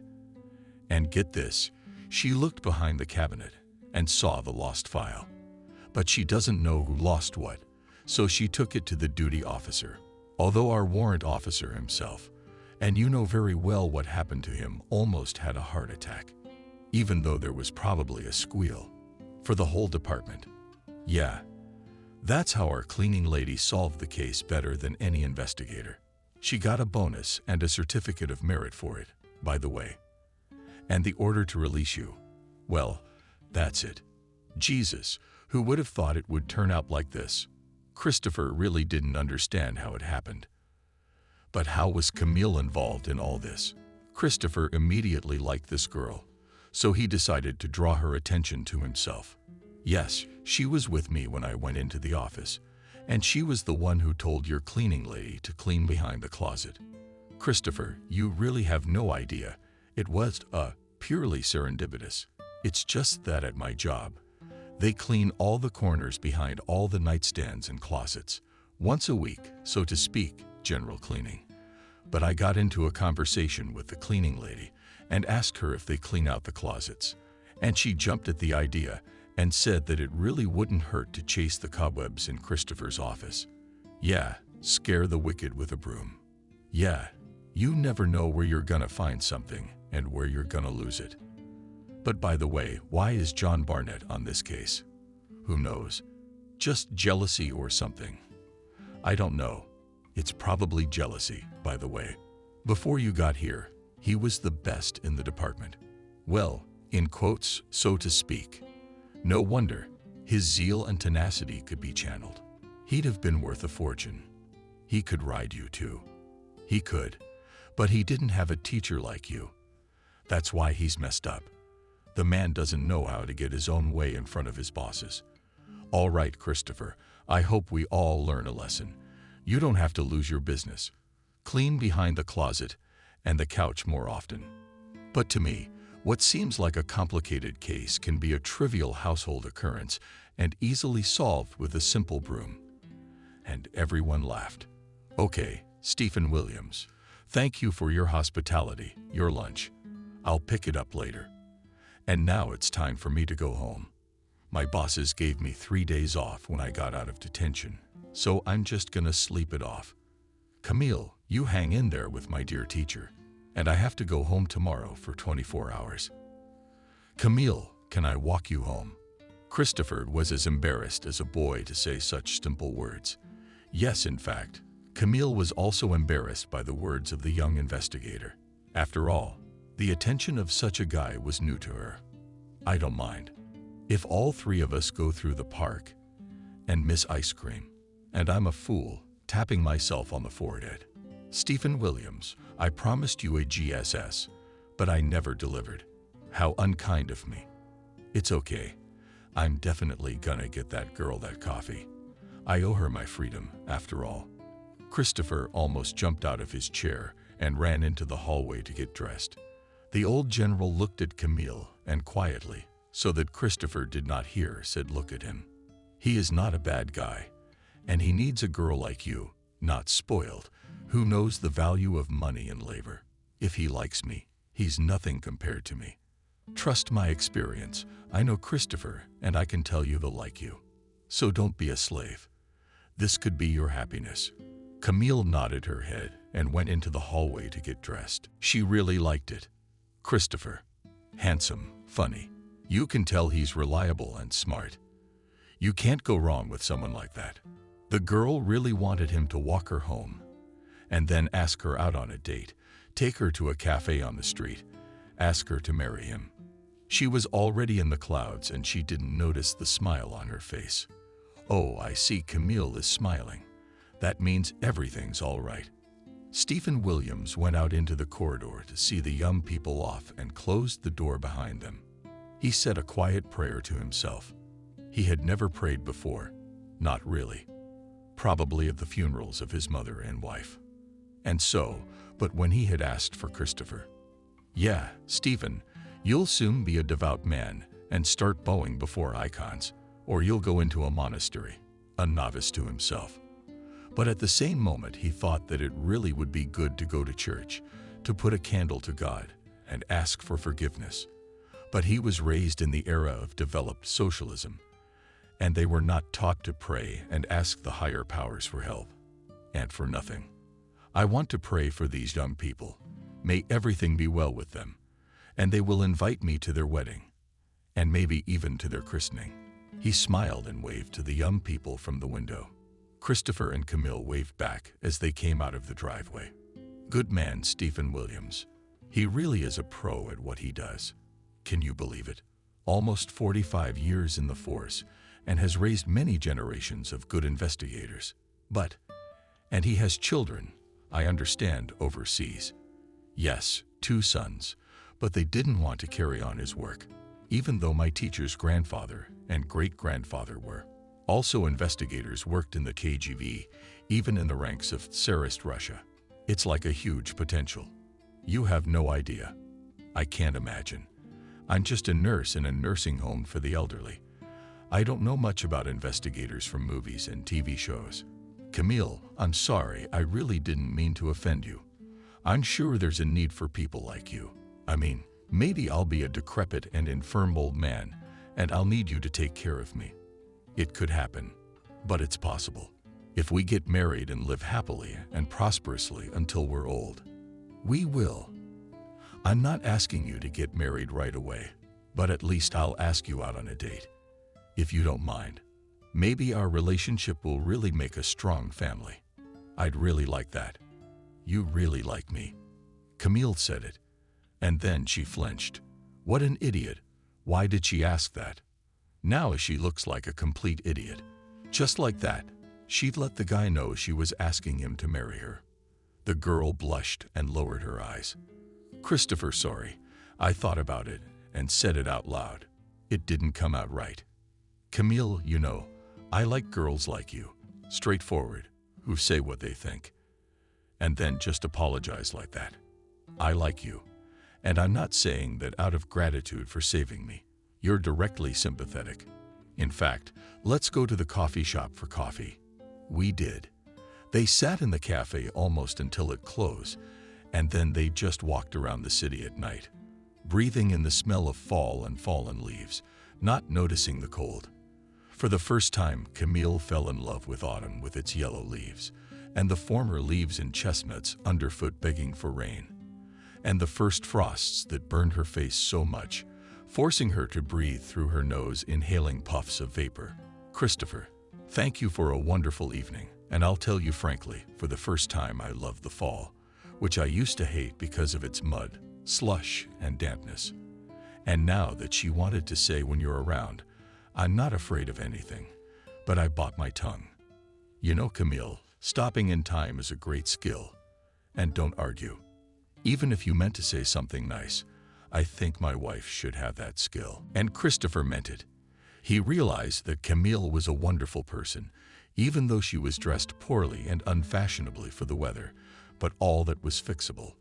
And it was his job to take care of this girl, who had certainly had her life shaken and seen more than once, but it had not done her heart callousness. He gently pulled her to him and kissed her forehead. Camille, in this embrace of a strong young man, simply melted. She wanted to stand like that and not go anywhere.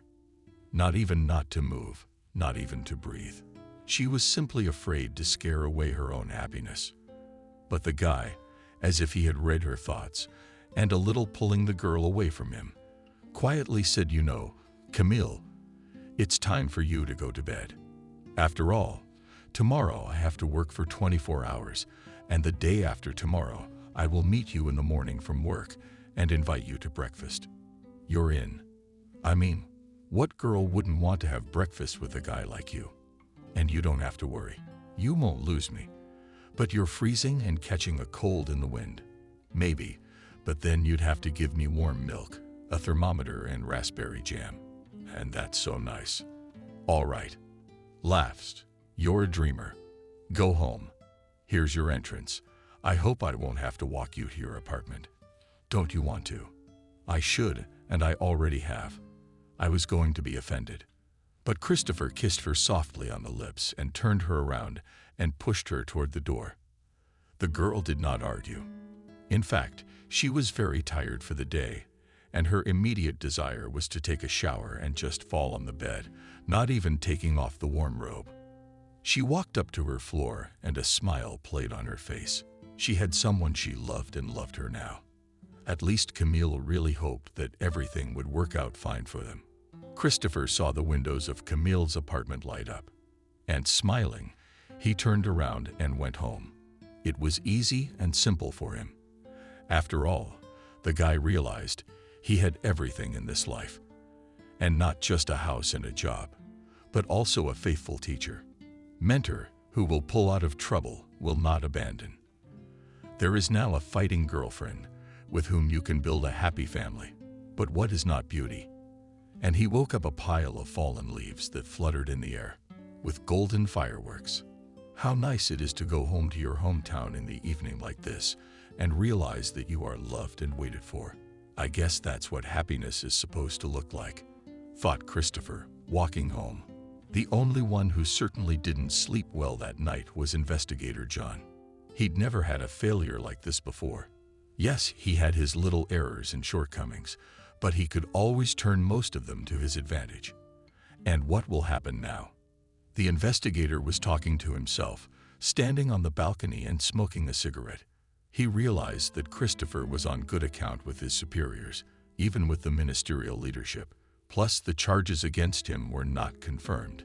That's how he got even. Maybe I'll leave the militia and go up north. My uncle asked me to go there a couple years ago. Well, no. He wanted to get promoted, get a star. Now I'm sure these atrocities are being torn off me. Christopher won't just let it go. What's Christopher got to do with it? He ain't got nothing to do right now. And the old general will definitely raise it with the ministry and demand my dismissal. But John didn't even realize that none of the participants in this story cared about him. Christopher forgave him and forgot his prank long ago. Camille flew on the wings of love, and Stephen Williams simply let the situation go. It was the old general who understood how self-inflicted guilt could be devastating, often to the point of insanity and suicide. Serves him right. The man fought, standing on the balcony, and gazing up at the starry sky. You don't want to dig a hole for your colleague. He smiled at the night sky and the stars and thought to himself, what is his wife doing in the other world? How is his mother doing there? Stephen loved his women, and to that little list he had now added another name, Camille. The man stood staring into the darkness. He wished he could just, like in the song, part the clouds, or rather that darkness with his hands, and light it up. Day and night. A young and beautiful girl who must have suffered a lot in her life. Nothing, my dear Camille. I won't leave you for nothing. No matter how much you may be against it, no matter how much Christopher himself may oppose it, I'll talk to my people at the ministry tomorrow. Here's a better place for you, but I'll leave my apartment to you.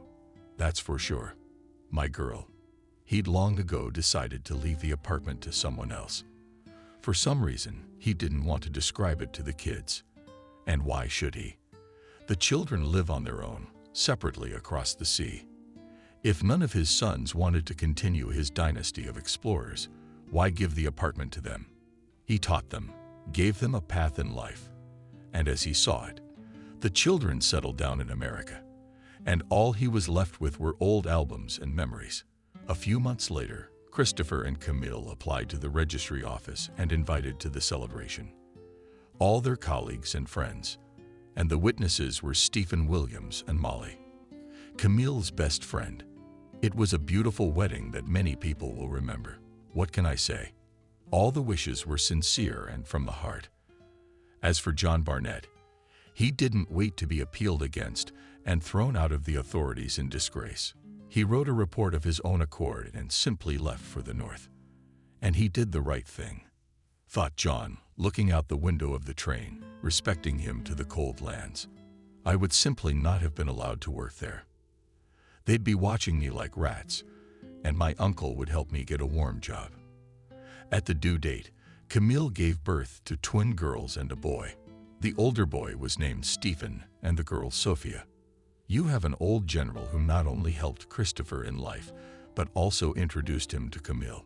Stephen Williams, you will definitely be our godfather, and don't even think of arguing. Camille said, rocking the babies in the stroller. Oh yeah, Camille, I wouldn't dream of it. My children have not made me realize that I can't refuse. Grandchildren. At least I'll be able to hear you and Christopher in the cradle. But you trust the old general with your treasures. He winked at her and looked at the babies.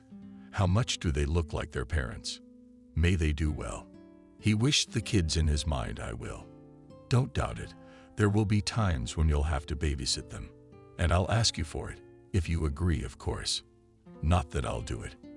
I'll ask you to leave the kids with me for the weekend, so you and Christopher can have a vacation. Believe me, Camille, children are an incredible blessing, and thank the higher powers that you are in my life.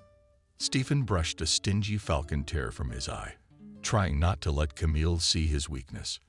No need to show how lonely he was, though he was lonely. When these two get older, they'll start walking. So you old goat, you'll be running away from them yourself. From such thoughts, the man only smiled and leaned over the stroller and adjusted the blanket. Let them sleep. Sleep is the highest good, which is given to man. And then we all grow up to be in a hurry, not realizing why. Is it worth the effort? Stephen Williams and Christopher said that John, the investigator who prosecuted him, he quit. Yeah, filed a report and moved up north. I think he said he had an uncle up there. At least be honest. Seems to me a guy like that can't have any relatives. Come on, you yourself realize that there are many people like John. Just some of them are not in power, do not wear uniforms.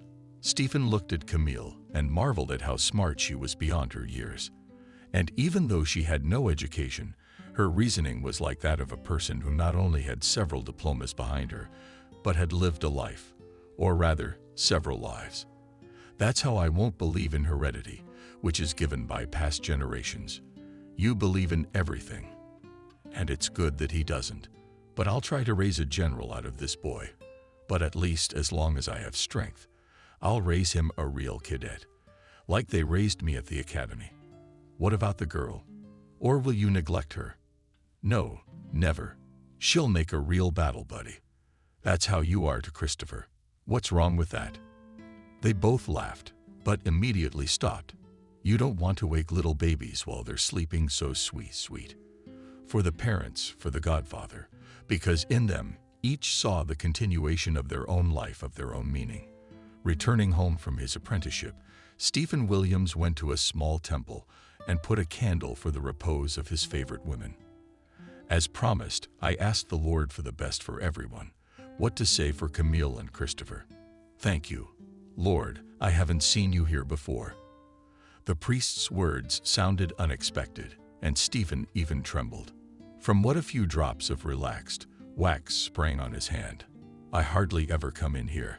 I just baptized 2 twins here recently. But yeah, I remember you. You were the godfather. But you should come by more often, especially on Sunday. Come to the morning service. Our choir sings beautifully. And in general, you should go to God. Take my word for it as a retired colonel. Stephen Williams looked at the priest in surprise, but did not say anything. Apparently, everyone has his own destiny. Some go north, others turn to God. Maybe he did. Thank you. I'll try to come, but I can't promise. You don't have to promise. You just come. Stephen turned and walked out of the church. And the priest looked at his back through the open church doors for a long time, and then quietly crossed himself, wishing God's protection. Every man needed protection. Whether he believed or not, it did not matter. The road to the temple also led him. Not at once it was worth to pass not one war, loss of wife and betrayal of children to believe in the Lord, to take the tonsure and forgive all his offenders and eventually find peace. Lord, have mercy, save and keep. And it's time for us to think about worldly matters. And the priest went about his business, caring for each of his parishioners, of course, to the best of his ability. Another lost soul has come to God, he thought. So God's work is not in vain. And we are all his helpers. He mentally smiled at his own thoughts and once again thanked God for giving him happiness. Each person, apparently, has his own happiness.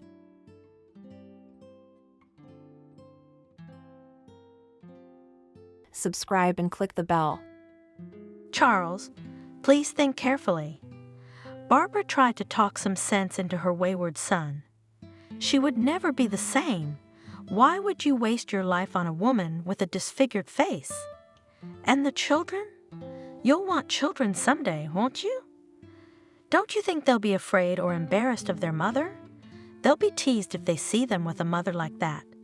Son, I know you're being noble, but think of what's in store for you. You'll be tied to her for life. Mom, what are you talking about? Charles said with a wince, you can always get plastic surgery. Medicine today can put a person's face back together. We'll find the best clinic. I'll spare nothing for Monica. How much will the operation cost? Where will you get the money? You'll have to sell your apartment, and where will you live? Why would you put such a burden on yourself? Please cancel the wedding. Do you want me to kneel down? The woman hugged her son. Don't ruin your destiny, I beg you. How will you live with her? She's ugly. You won't be able to go out with her. Everyone will laugh at you. It's totally reckless to get involved with a woman like that. But I love her. Charles cried out. Don't you understand? Love? To hell with that kind of love. You'll find someone else. I don't need anyone else but her. I'll marry her anyway, no matter what she is. You have no right to forbid it. What's the world coming to an end with her? Look around, there are so many girls around, and you're so handsome, anyone would be happy to marry you. Spare my nerves. Don't make any hasty decisions. Think it over. Things happen in life. If the wedding doesn't take place, the world won't collapse. You don't owe this girl anything. But it's my fault Monica's like this. How am I supposed to live with that? You don't know how I feel when I look at her. If I leave her now, who am I supposed to think I am afterwards? I've never been a scoundrel. You want me to betray her? Abandon her in her hour of need? You have pity in you, says your mother, and she's a bad counselor. First of all, you must think of yourself and me. I am your family. You'll have many women in your life, but only one mother. Are you trying to drive me to my grave? Barbara clutched at her heart. Ungrateful, selfish. To think he'd trade his mother for some girl. Maybe she's bewitched you. What are you talking about? Do you hear yourself? This is the 21st century. How else can you explain the fact that you value your own mother less than a stranger? Monica was on her way back from the treatment room. She was in a hurry because her fiancé was waiting for her in the room. She purred softly to herself, a simple melody.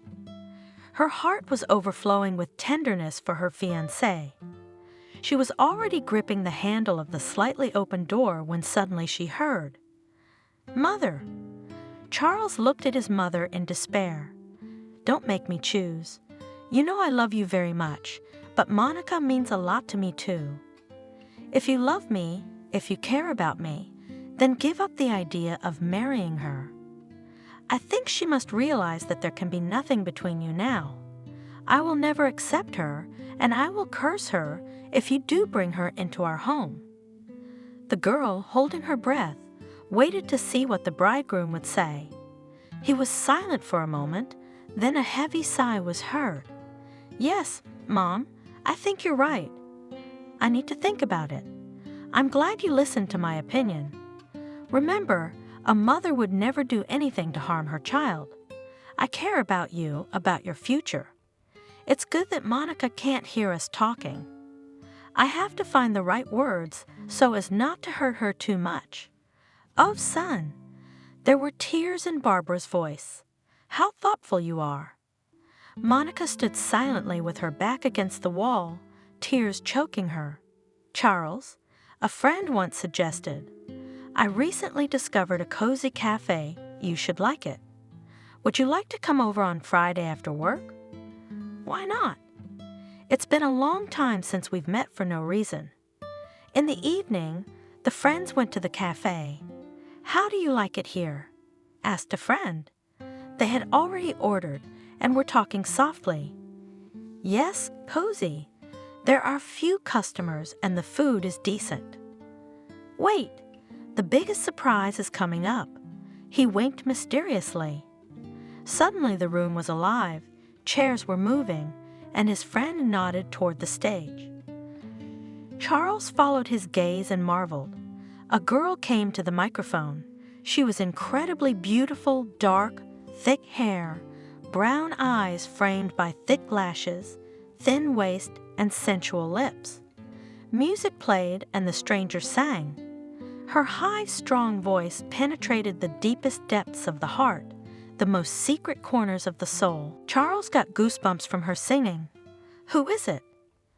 Charles could only say, he was so emotional he was speechless. "Monica." He grinned, noticing the gleam in the young man's eyes. A voice of astonishing beauty.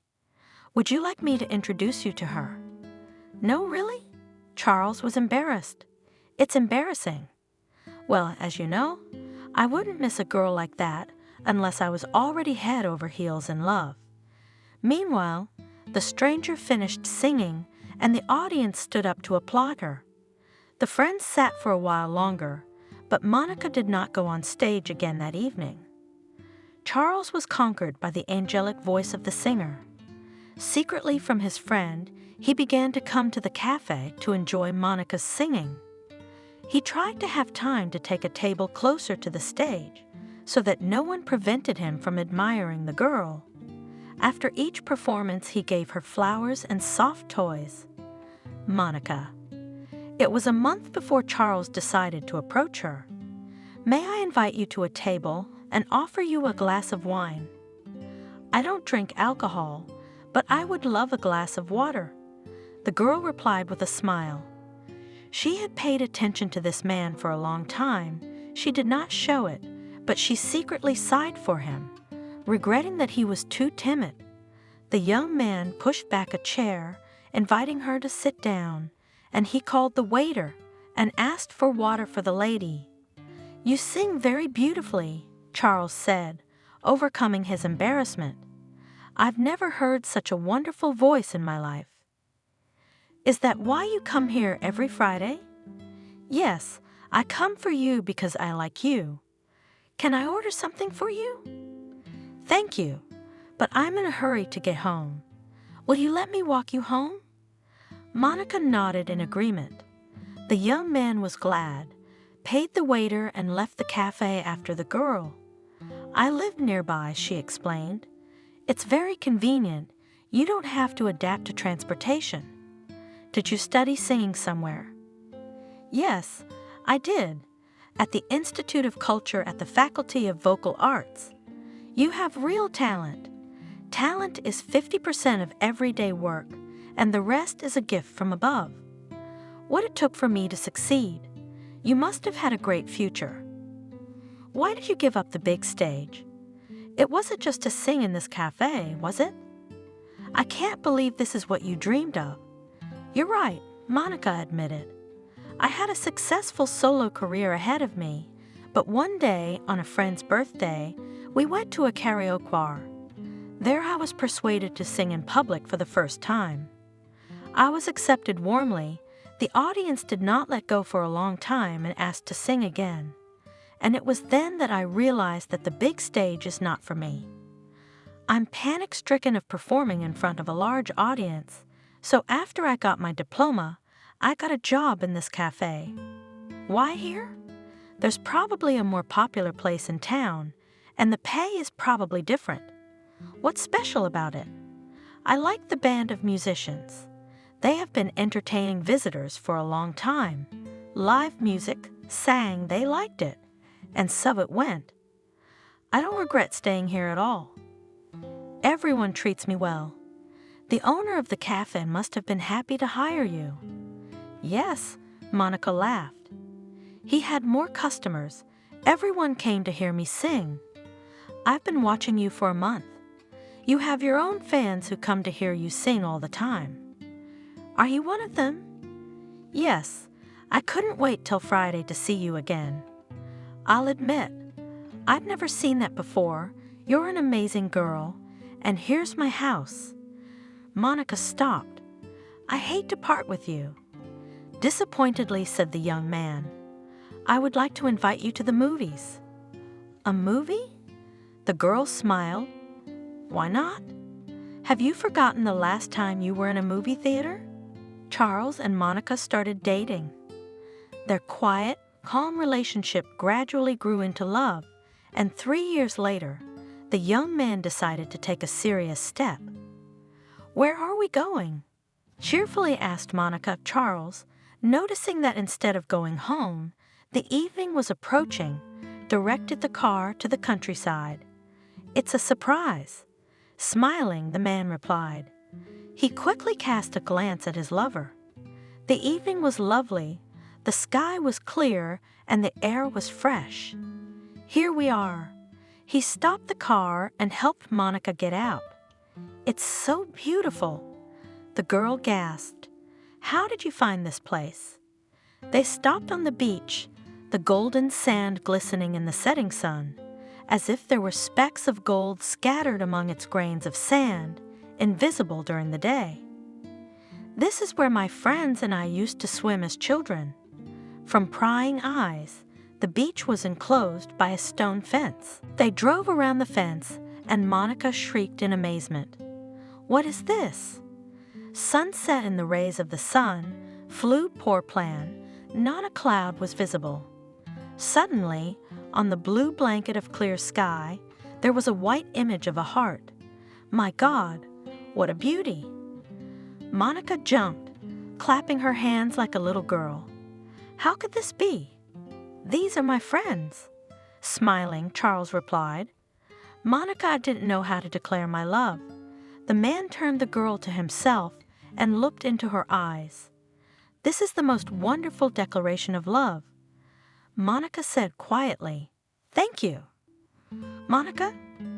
Charles grew serious. "I love you and I want you to be my wife." He took out a small velvet box from his jacket pocket, opened it, and a modest ring with a garnet appeared to the delighted girl. "Will you marry me?" "Yes," she answered in a trembling voice, putting the ring on her ring finger. "I've always dreamed of a ring like this." Tears glistened in the eyes of the happy bride. "How touching, my love." She put her arms around Charles and kissed him. "I was afraid you wouldn't agree." The young man pulled away from her. He took a step to the side and from somewhere in the pile of stones took out a bouquet of flowers. "I want us to never part with you again. I want to spend the rest of my life admiring you. I want our children to be like you. How can I refuse you when you've made all this beauty for me? You gave me such a beautiful fall sunset. You don't see that in the city." Meanwhile, the sun was sinking below the horizon, and the river was cool. Monica shivered. "Are you cold?" Charles asked thoughtfully, putting his arm around the girl's shoulders. "Let's go home. I want to celebrate the engagement soon, and there's another surprise waiting for us." The young people stood for a while longer, watching the paragliders in the sky. It's a pity that the image of the heart disappeared so quickly. Monica was upset. "We will definitely come back here," the man promised. "And if you want, we can go up into the sky ourselves." They got into the car and drove home. "You've made a real holiday for me today," Monica exclaimed.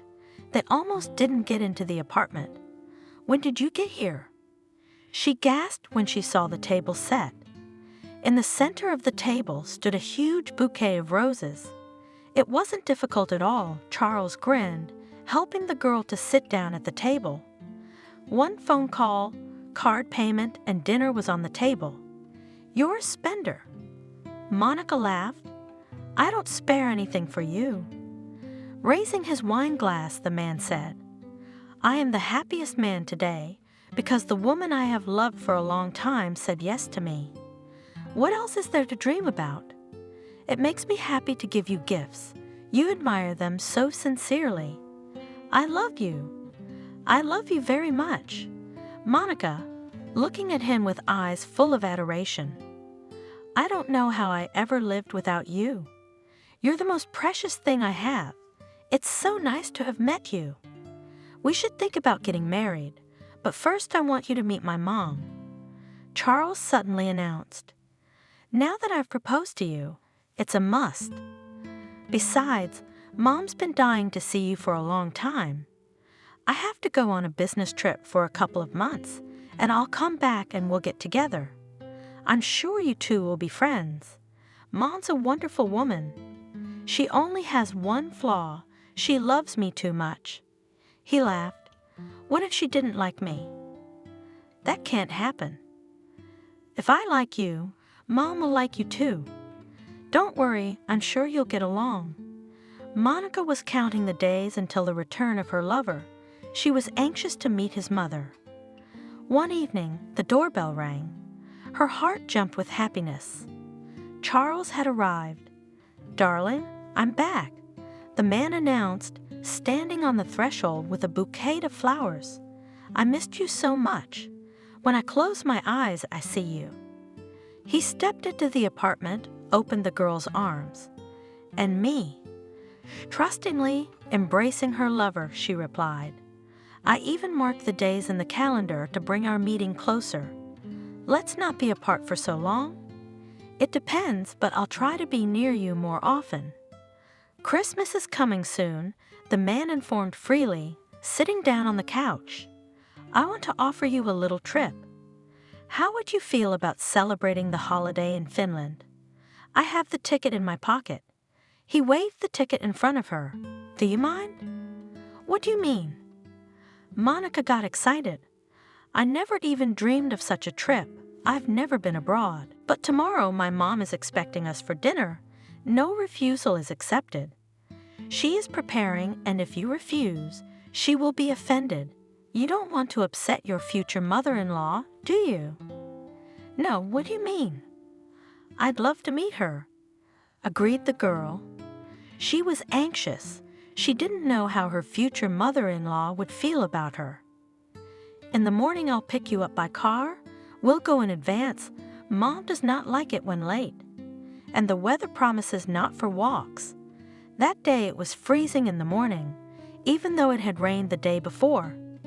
"Slippery," Monica remarked worriedly, looking at the glistening crust of ice that covered the road. "It's nothing," her fiancé reassured her. "There is enough time. We won't hurry." The road is a road. Here and there they got into traffic jams. They had to ride in the traffic. "We are indecently late." The man frowned. "Mom won't be happy." "I didn't want to earn a reproach on the first day of our acquaintance. But it's not our fault there are so many accidents on the road." Monica was careful. She's a smart woman. She'll understand everything correctly, and on the contrary, she'll praise us for being careful. Try explaining that to Mom. Watching the road carefully, Charles said worriedly. "She doesn't tolerate delays." Finally, we're on the highway. Relieved, the man sighed. "Now we can step on the gas a little more. There are not many cars, and if we hurry we can make it in time for lunch." "Charles, please don't hurry." Monica tried to stop him. "Look, the road is slippery. I'm afraid." "You're not." The man waved his hand nonchalantly. "I have a front-wheel drive beauty. Will not let you down. Even if it skids, a little more gas will level itself." "Listen," he asked the girl. "Get some water. It's behind my seat. My mouth is dry." Monica unbuckled her seatbelt. She couldn't get it any other way. At that moment, the car swerved. "Hold on." Charles shouted fearfully, trying to straighten the car, but the car was out of control. "It won't listen to me." "Charles!" The girl watched in horror as the car swerved from side to side on the road. "Do something. We're going to crash. Slow down." It happened in an instant. They were thrown to the side of the road. Charles tried to avoid hitting the tree, but the impact couldn't be avoided. There was debris flying. Monica was thrown through the windshield. Charles' airbag deployed. He lost consciousness for a while, his head hitting the door. People were already running to their aid. "Kid?" Charles heard someone's voice. "Are you alive? We're going to get you now. Are your arms and legs okay? Say something." "Monica?" The man spoke slowly. "Monica, is she alive? I had a girl with me. How is she? What's wrong with her? Tell me, what's wrong with Monica?" "She's alive, but the girl's unlucky. Her face was shredded by shrapnel. They're giving her first aid now. Hang on, kid. The ambulance is on its way." They helped him out of the car. Charles leaned back against the car, clutched his head. He was dizzy, but staggering, he reached the place where his fiancée was lying.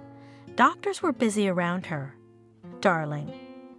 Charles fell on his knees in front of the girl, crying, grabbed her hand and brought it to his lips, kissing her.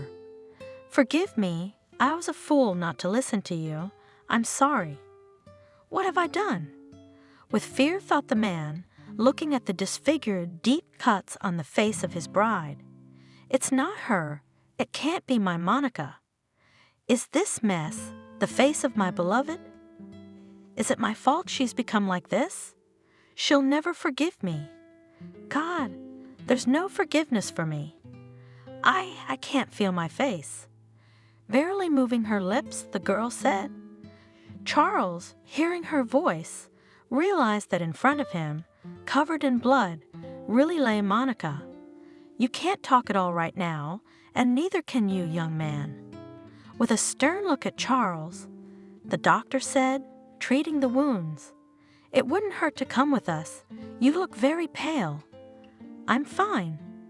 "You're just in shock. You should be under observation for a while. Can you walk on your own?" Yes, I'll come with you." "Monica, I'm with you. Don't worry, love, I'll be right here. Who is this girl? She's my fiancée. Monica, my darling, everything will be all right. Hurriedly reassured the man, sitting next to her in the car, he tried not to look at her. Charles? Monica asked in a whisper, "What's wrong with my face? Tell me the truth." "I don't know. It's bandaged.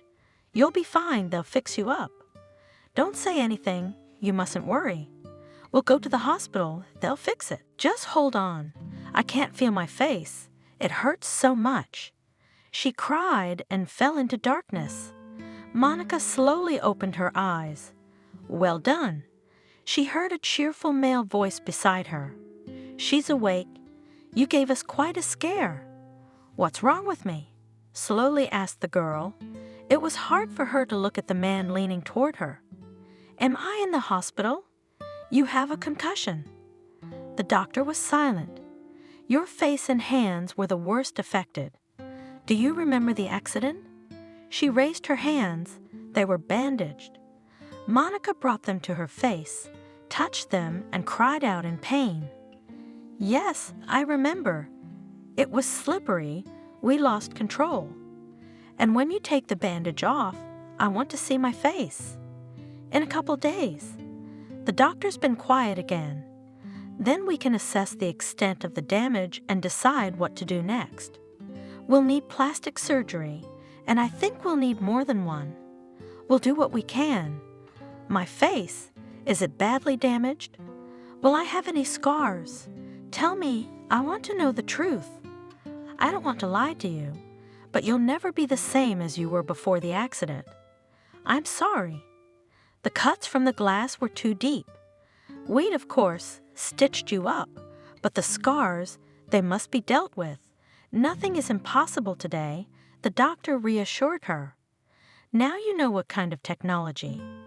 They'll put you back on your feet in no time." The girl's eyes showed tears. "Where is my phone?" She asked in a weak voice. "I need to call my mom. She's worried. I should have told her a long time ago that we'd reached the guests." "And Charles?" Suddenly the girl asked. "How is he? I want to see him." "Is he here too?" "He's already home. He's lucky. He's practically unhurt, just shocked from the impact." The doctor handed her the phone. "Wouldn't you rather worry about yourself?" "All right, I'll leave you to it." He's on his way out of the room. "Don't talk too long. You should get more rest." When the door closed behind him, Monica dialed her mother's number. "Mommy," with tears in her voice, the girl said. Monica heard her mother's frightened voice in the phone. "Why can't I reach you? Where have you disappeared? How can you make me worry? I almost went crazy with worry. I don't know where to find you. You didn't leave an address. Where are you? Mommy, please come. I'm very sick. I'm in the hospital." She heard her mother cry out. Then there was a short beep. "Monica." A couple hours later, Betty was at her daughter's house. "Oh, my darling, how could it be?" She wailed when she saw her daughter. She sat down on the edge of the bed, took her bandaged hands in her own, and kissed them. "What happened?" Barely holding back tears, she asked. "Mommy." The girl spoke quietly. "Charles and I were on our way to visit his mother, and the car skidded." She fell silent, then grinned crookedly. "Am I very ugly?" "No, you're not, my dear." Betty gently stroked her face hidden under the bandages and smiled. "You're the prettiest. You're my daughter." Her mother's heart was bleeding and sobs were ready to burst from her chest, but she held on. "I have no right to show weakness in front of my daughter. I must be strong," the woman thought. "She needs my help now, not my tantrums." The doctor said that surgery would be necessary, but it would have to be paid for. He said it can be fixed. "We'll do it. Don't worry. We'll find the money, and Charles will help." "Where is he, by the way?" "What about him you haven't called?" He's only got a mild concussion and some minor cuts, but he's okay. He just needs some time to recover. Get his car fixed. He hasn't called yet, but I'm really looking forward to it." "Well, all right. Betty's up. I'm going to go. The doctor said not to stay long, and I'll come back tomorrow." She leaned over and kissed her daughter. "Get well. Don't miss me. I love you." The woman left the room and went to the doctor's office. "Doctor, tell me, how is Monica's condition?" "What should I prepare for?" "I must admit, I can't give you much hope. The cuts are deep, and I'd be more concerned about her mental state. She has yet to realize that her appearance is irretrievably lost. I think your biggest challenges lie ahead. Raise the money for the surgery and be patient. There's a lot riding on this, including you. It will be a terrible blow for her to see herself." Grief-stricken, Betty walked out of the office, tears choking her. She left the hospital, sank down on a park bench without strength, and finally gave vent to her tears. "My poor, poor girl," she thought. "How unlucky she is. She won't be able to go on stage now. It would kill her." "No way." The woman wiped her tears. "I'll do anything to get my daughter back to her normal face, no matter how much money it costs." Determined, she drove home. "Son." Barbara blocked her son's path. "Where are you going?" "The doctor said to stay in bed a little longer." "Mom, I have to go to the hospital. Monica's waiting for me." "I can't hide like a coward." "You can't go." The woman was frantic. "You need to rest." "Are you kidding me?" "Concussion. Look at you. You're still so weak. I won't let you in." "Mom, you can see I'm perfectly fine. I should be with her. It's been 2 days and I'm still lying around. She's waiting for me. She doesn't even know what's wrong with me. She's poor, alone." "She's not alone." Pushing her son back to the bed, Barbara said, "There are doctors and nurses looking after her. I'm the one looking after you here, and I'm very concerned about your health, and I don't care about your Monica. Get back to bed right now." "Mom, I'm fine. I'm healthy now. I want to see Monica. She needs my support. You can't stop me from going to see my fiancé, who I haven't even met yet. We were just on our way over to meet you." Charles sank down on the bed, wrapped his arms around his head. "When the accident happened, and it wasn't our fault that it happened." "Listen, Mom." He jumped to his feet. "I have to be there for her. She needs me. She thinks God knows what she thinks of me. She'll say I've given up, and I'm sitting at home, healthy and strong, while she's still in the hospital.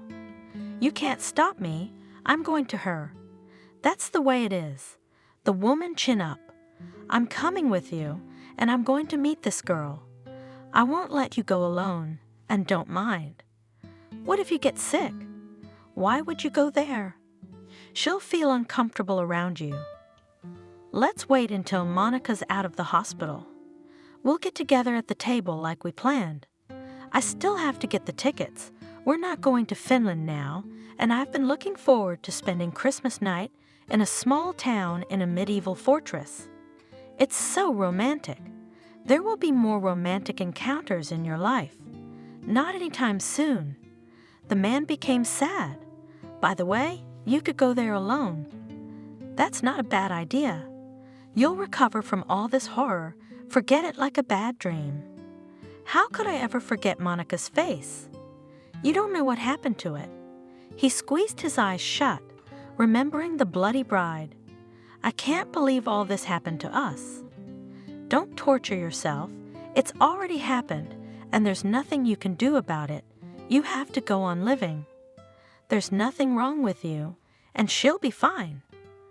"Mom, if you could see her, she's never going to get better. I have to support her. Poor thing, she doesn't know what's ahead of her. I don't mind, just on my terms." "So, what?" we go to the hospital together. Otherwise, I won't let you out of the apartment. Don't talk me out of it. Okay, Mom, we'll go together. My son gave in. Monica was dozing. She heard the door creak softly and opened her eyes. Hello, darling. She heard her fiancé's voice. I'm sorry I couldn't visit you sooner. Charles. The girl rejoiced and stood up on the bed. I've been waiting for you to come to me. It's very boring here without you. Lie down, lie down. A young man came to her and lowered himself down beside her. Help me, please, Monica asked. Put a pillow under her back. Sitting down, she asked, How are you feeling? I was really worried about you. You didn't call. You didn't come. I didn't know what was wrong. I'm fine. I wasn't really hurt. I feel fine now. Nothing and not good. Barbara jumped in. He's a victim of the accident, too, but he's trying not to show it. He barely woke up and came straight to the hospital to see you. Monica, meet my mom. Embarrassed by his mother's cold tone, Charles said, Nice to meet you. The girl said quietly, It's a pity we had to meet under such sad circumstances. Barbara said calmly, But I was eager to see the girl my son had told me so much about. What do the doctors say, sweetheart? They say it's going to require plastic surgery. I'm sorry to hear that. I sympathize with Barbara. But you're young, you'll like yourself. When it heals, you'll be as good as new. Monica nodded in agreement, but she kept her eyes on her fiancé. I'm feeling fine now, so I'll come to see you more often, Charles promised. Then you'll get your stitches out and come home. And our wedding? The girl stuttered. The wedding will have to be postponed. Charles looked at her guiltily. I'm sorry about that, but don't worry, we'll be fine. The main thing is to get you out of the hospital as soon as possible. Monica? A nurse came into the room. Let's go to the treatment room. She helped the patient up. I'll do the dressing. Will you wait for me? Monica asked me in a pleading tone. Will you stay with me a little longer? Yes, Charles nodded. Don't worry, I won't leave. Come back soon. As Monica was led away, Barbara turned on her son. What wedding are you talking about? Don't even think about it. I didn't raise you to spend the rest of your days with an invalid. What are you talking about, Mom? Charles was outraged. Monica, not an invalid. We'll operate on her, and more than one if necessary, and she'll be just like she was before. Haven't you realized yet that she won't be the same? You're gonna spend the rest of your life working on her plastic surgery. Your father should hear you now. She cried. How much do I miss him? You don't cherish and appreciate me at all. How can you do this to your mother? Why am I being punished like this? Are you going to ruin yourself for some girl? My father and I hoped that we'd be supported in our old age, but you are ungrateful. Don't be silly. Charles hugged his mother. I'm very grateful to you for being faithful to your father all your life. You think he didn't see how hard it was for you? Yes, you were 7 when your father was gone. I raised you alone. It's so beautiful to see how handsome you've become. Tall, slender, blue-eyed, and even in high school, girls followed you in droves. Look around, and there are so many beautiful girls, healthy, full of strength. Choose anyone. I don't want any others. Charles was stubborn. I want to marry Monica. She'll get well, and you'll see what a wonderful person she is. You stubborn, soulless son. Mother was angry. She is not your wife yet, but she has already come between us. And yet I have never wanted anything for you. I have lived for you. And now in my old age, I find out that some girl is dearer to me than my mother. Did I think I'd live to see such black ingratitude for my favorite son? No, Mother. In despair, Charles exclaimed. "You are both dear to me. She will cost us dearly. Why are you clinging to her? You want to lay your life, your career on the altar of love? Will she appreciate it? I know the kind of girl who'll use it and spit it out. How long does she have to be in therapy? A year? 2 years? I want to have grandchildren," she cried. "I don't know how long I have left in this world. Will she be able to give birth to a healthy heir? I beg you, son, don't ruin yourself. Do you want us to pay her money to leave you alone? What do you need her for? But it's my fault that Monica has become like you don't understand. I can't eat. I can't sleep. I can't sleep. I have nightmares at night with her bloody face in front of me. I must stay with her. It's the pity in you." Mother objected. "She's a bad counselor. First of all, you must think of yourself and me. I'm your family. You'll have many women in your life, but only one mother. Are you trying to drive me to my grave?" Barbara clutched at her heart. Ungrateful. Monica was coming back from the evil office. She was in a hurry to see her fiancé. Her heart was singing. She longed to be with him a little longer. The presence of his mother was a disappointment, for from the first moment, it was clear that she did not approve of her son's choice. But even this circumstance did not prevent the girl from rejoicing at the long-awaited meeting. She had already taken the handle, slightly at the open door, as suddenly heard, "Mom." Charles spoke in desperation. "Don't make me choose. You know I love you very much, and I realize that I owe you everything. If you love me, if you care about me, give up the idea of marrying Monica. I think she must realize that there can be nothing between you now." Barbara's cold tone struck a chord with the girl. "I'll never accept her, and I'll curse you if you dare to bring her into the house. That girl will make our life unbearable and drive me to my grave before my time. If you don't care what happens to us, then marry her. But be warned, I won't help you, and you're still broke. You'll come to your mother, and I won't give my blessing. Live as you like."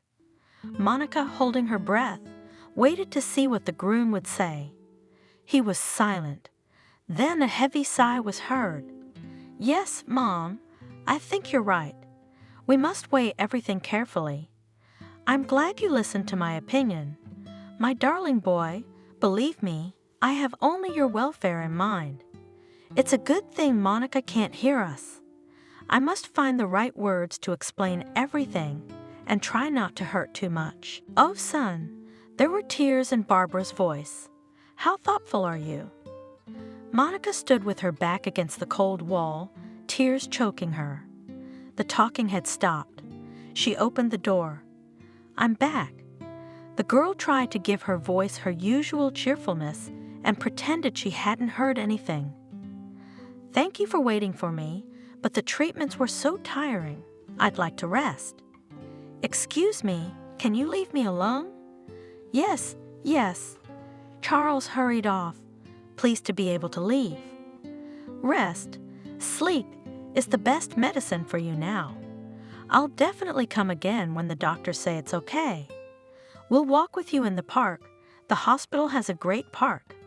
Get well, my dear," Barbara said in an indifferent tone. She looked triumphantly at her daughter-in-law who had failed. She had won the battle for her son. Charles never came to the hospital again. I want to look at myself in the mirror. It was a long time before the sick woman decided to ask the doctor, "Are you sure you're ready for this step? I'll have to do it someday anyway, so let it be now. Lisa, bring the mirror into the room and take off the bandages." Monica closed her eyes, gathering her strength, then resolutely opened them and saw her reflection. "Is that me?" Horrified, she asked. Tears welled up in her eyes. A stranger was staring back at her, her face disfigured by scars. One eye was half covered, pulled down by a scar. Another scar fixed the corner of her mouth with a downward slope. The face wasn't alive, as if someone had pulled an intimidating mask over it. Monica moaned helplessly, covering her face with her palms. She scratched at her skin with her fingers as if she wanted to peel it off. How am I going to live with a face like this? I'm ugly. She threw her face on the pillow and sobbed, collashmally pounding her fists on the bed. She's hysterical. Give her a sedative immediately. The doctor ordered, but he grabbed Monica, turned her around, and hugged her tightly, not letting her break free. She was sobbing and could not stop. The robe on the doctor's chest became wet from her tears. It's okay, girl," he pleaded with Monica. "You can handle it. You're strong. The main thing is that you're alive. Why should I live like this? Don't you see what's become of me? I'm disgusted with myself, and how will the people around me look at me? Charles? My poor Charles. He was right. I'm ugly. I can't be loved. He was right to leave me." A nurse came and took a sedative. After a few minutes, the girl quieted down, sobbed convulsively a few times, and collapsed in the man's arms. "Everything will be all right," said the doctor, putting the patient to bed. He ineptly stroked her head, saying, "Everything will get better. Plastic surgeries will do their job and fix her face. But it would never be the same again." As she fell asleep, Monica said, secretly from her mother, Charles found out when Monica was being discharged from the hospital and came to meet her. He was in a hurry, holding a huge bouquet of flowers. Where? When he entered the room, he saw a nurse rearranging the bed where the girl had been lying a short time ago. Monica was discharged. Without stopping what she was doing, the nurse said, "You're late. You should have come earlier." "What about you, fiancé?" "I didn't have time," Charles said, confused. He turned around and wanted to leave. "She left a letter for you there." He heard behind him. "A letter? Where is it?" The girl silently took an envelope out of her pocket and handed it to him. "Take it." The man handed her a bouquet. "This is for you, thank you." He walked out of the hospital into the street and sat down on a bench in the front garden. "Dear, beloved Charles, I had no idea that one day I would have to write these lines, but everything changed in an instant. Charles, I heard you talking." The man turned pale as he read those words. "And I don't want to be a burden to you. Your mother is right. We can't have anything in common now. I've changed since the accident, and I'll never be the same again. And it's not just my look. I didn't recognize you. I didn't want to believe that I was looking at you, my beloved beauty, my fiancé." The thought gave him a headache. I'd even thought I had made a mistake, and that I was looking at a strange woman. Not you, Monica, whom I adored. The accident had mutilated your lips, your nose, your cheeks. Everything I loved to kiss so much. This face was disgusting. I refused to believe I could see you. I shuddered to imagine having to touch what was once your face. I wouldn't have to deceive you by pretending to love you. You were right to leave without saying goodbye. You were stronger than I was, and it would have been hard for me to tell you all that, but I didn't have to explain." Charles stood up, hesitated for a moment, then tore the letter into small pieces and threw it in the trash. Then he squared his shoulders, took a deep breath, and walked away from the hospital. "Daughter," Betty urged me, "eat. You're starving yourself. You're shut up at home, like a snail in a shell.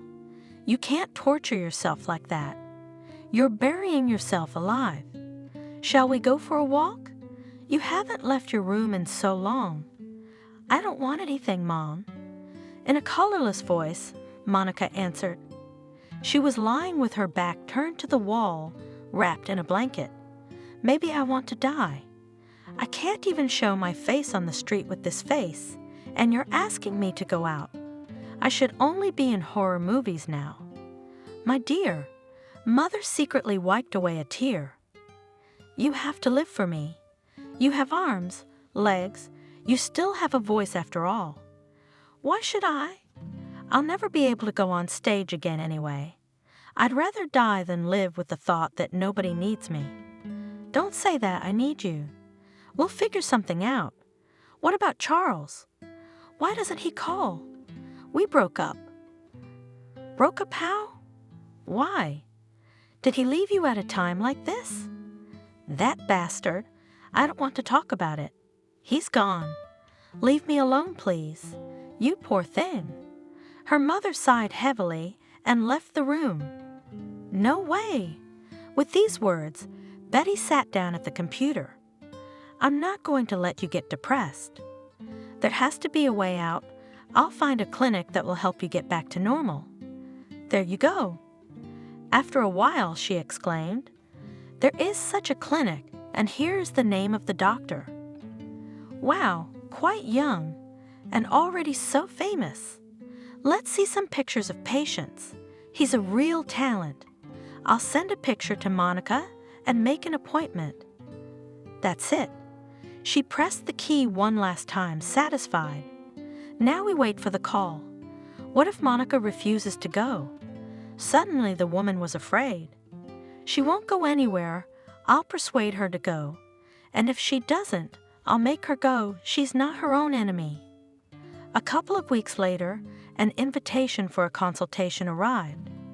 Monica.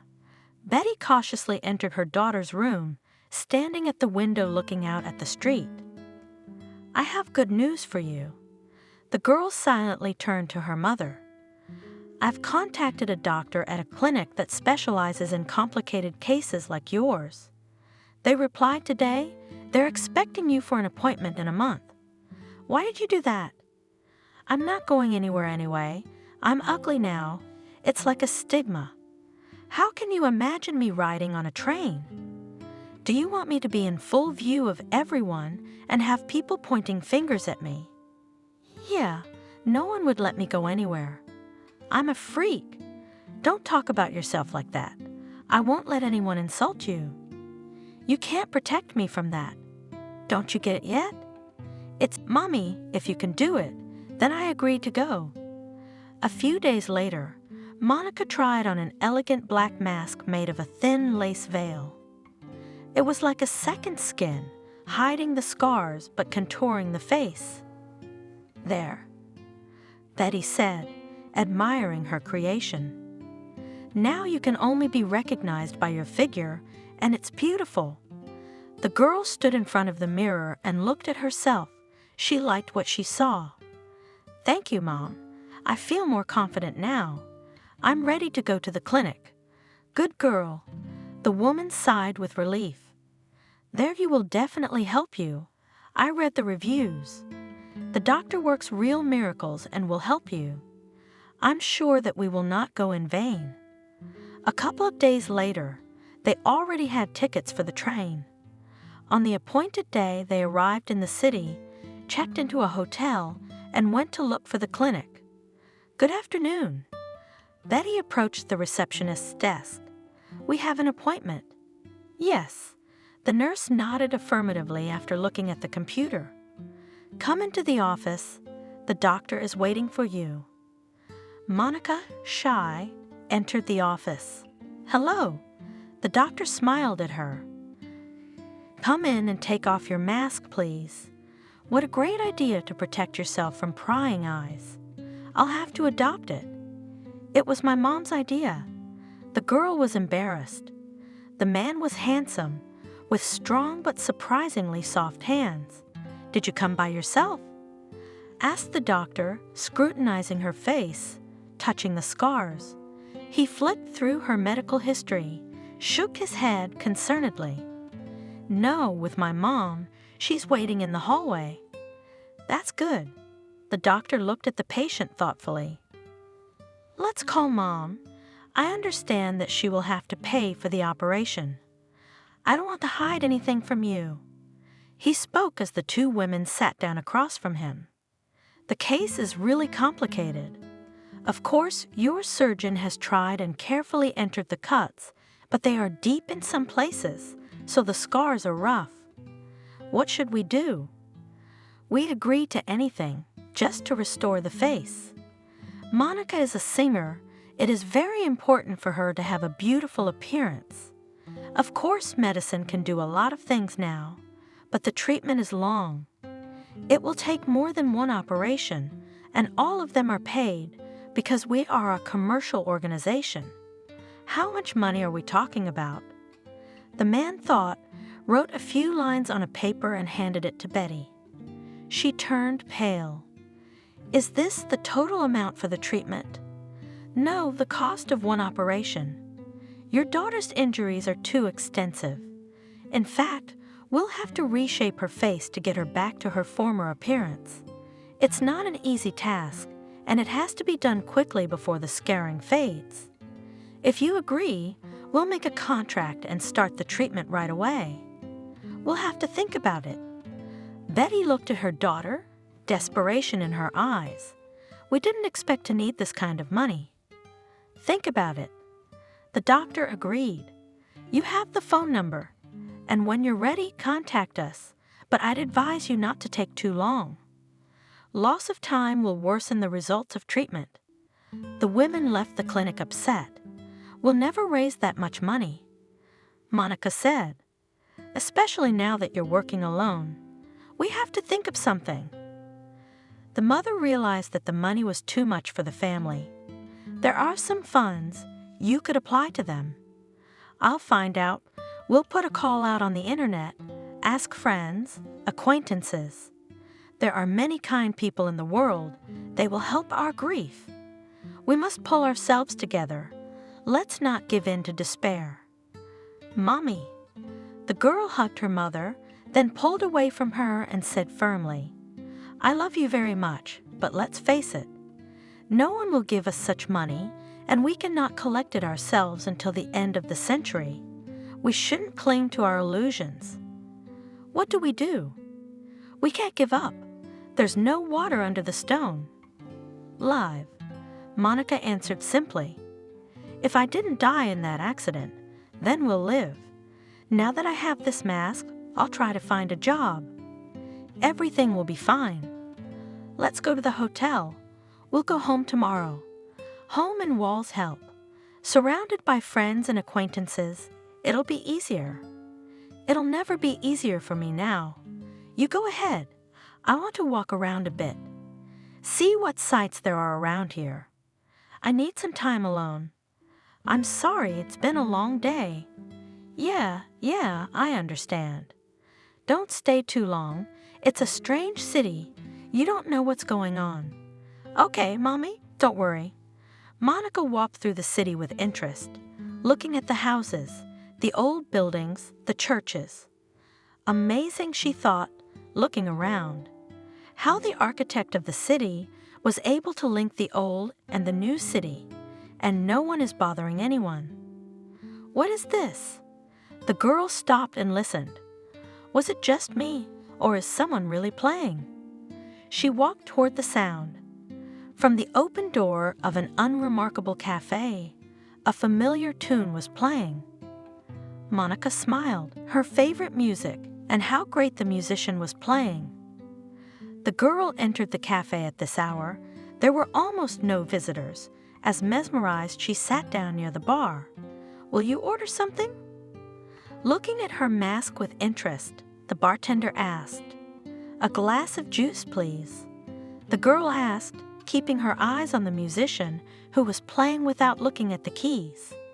His thin fingers softly touched the keys, fluttering lightly, subtly over them. The melody faded, and the man put his hands on his knees, continuing to listen to the fading sounds.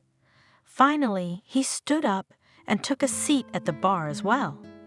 His blue eyes, framed by thick, long lashes, stared at her unblinkingly. Why are you looking at me like that? The girl flared under his gaze. Didn't anyone ever tell you that it's unseemly to stare at a stranger? I'm sorry. The man was embarrassed and looked away. They were staring at the same point without blinking. I didn't mean to offend you. Don't think anything bad. I assure you, I had no intention of insulting you. He's blind. Leaning toward her, the bartender whispered, I'm sorry. Monica blushed. I didn't know. I'm very embarrassed that I jumped on you. I should be the one apologizing to you.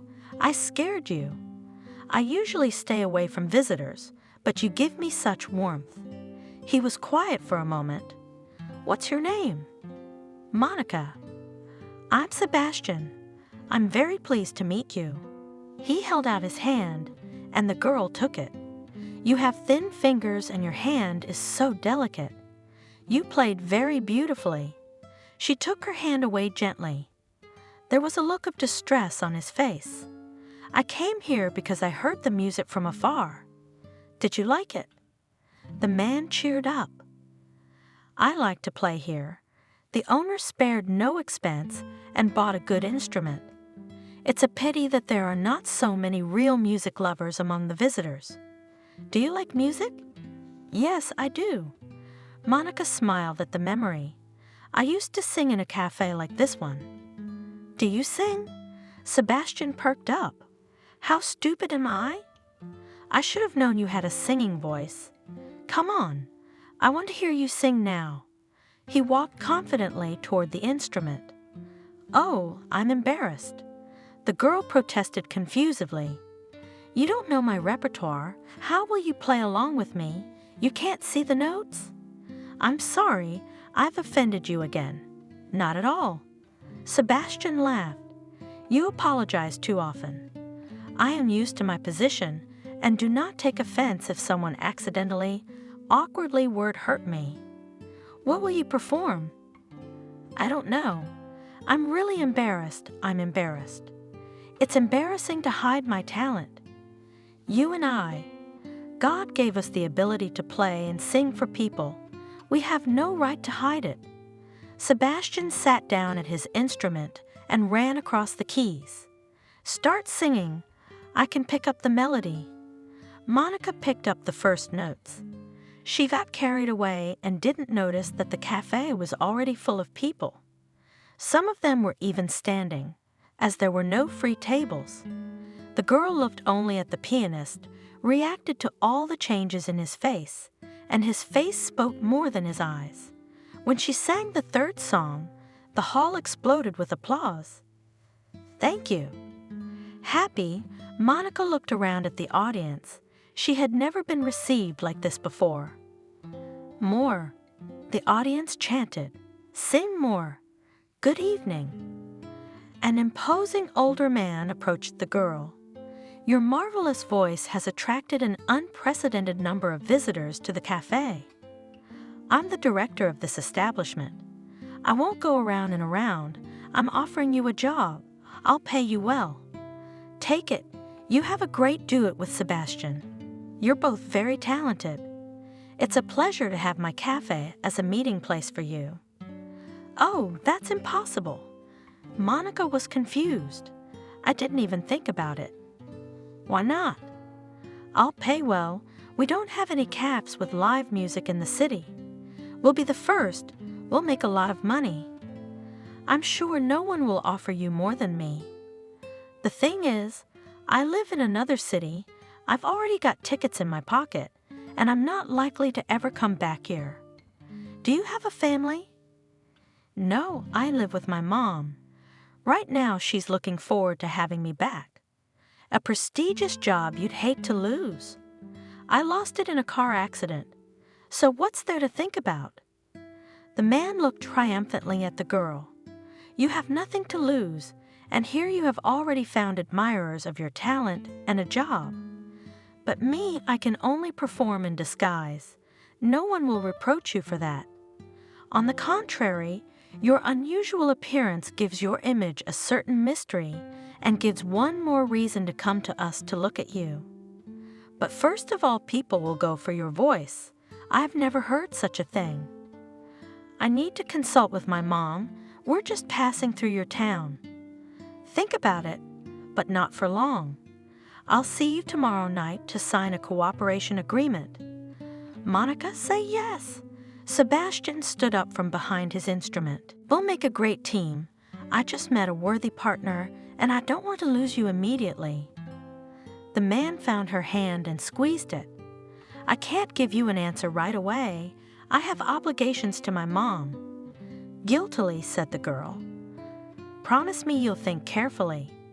The girl warmly said goodbye to her new acquaintance and hurried to the hotel. "Daughter, at last. I've been worried sick." Betty met her daughter right at the threshold, as if she was standing at the door, waiting for her to enter the room. "Where have you been so long? I thought you were lost or something." "Mommy." Monica hugged her mother and spun her around. "Do you have no idea what has happened to me in these few hours? I'm staying here." "What? What do you mean you're staying here?" No, I don't want to hear anything." The woman protested. "We're leaving here tomorrow. There's nothing to keep us here. I'm not going anywhere. I've been offered a job." "What kind of job?" "I'll sing in a cafe." "But you can sing in our town. Why stay here?" "There are strangers around." "That's what I wanted to tell you." "I met a man." "Yeah, when did you meet him?" "Now, Mom, he plays so well you can hear it. He's so handsome, so kind, so gentle. I can't believe it. When did you see all these qualities in him?" "Sometimes it only takes a minute to realize that he's the one for you.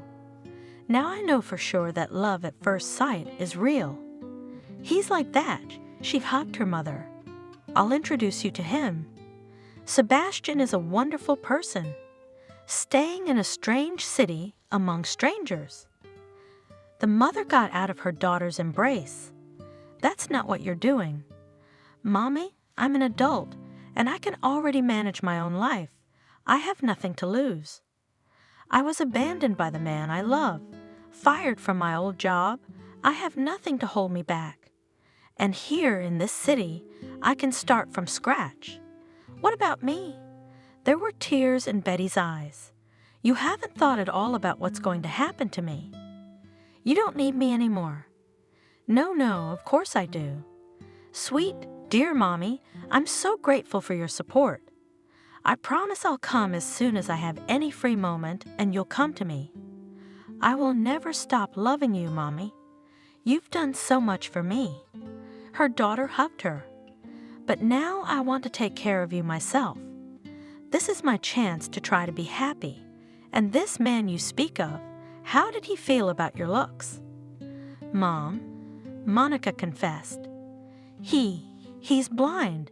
He doesn't see me, and to everyone else my face is hidden under the mask you sewed.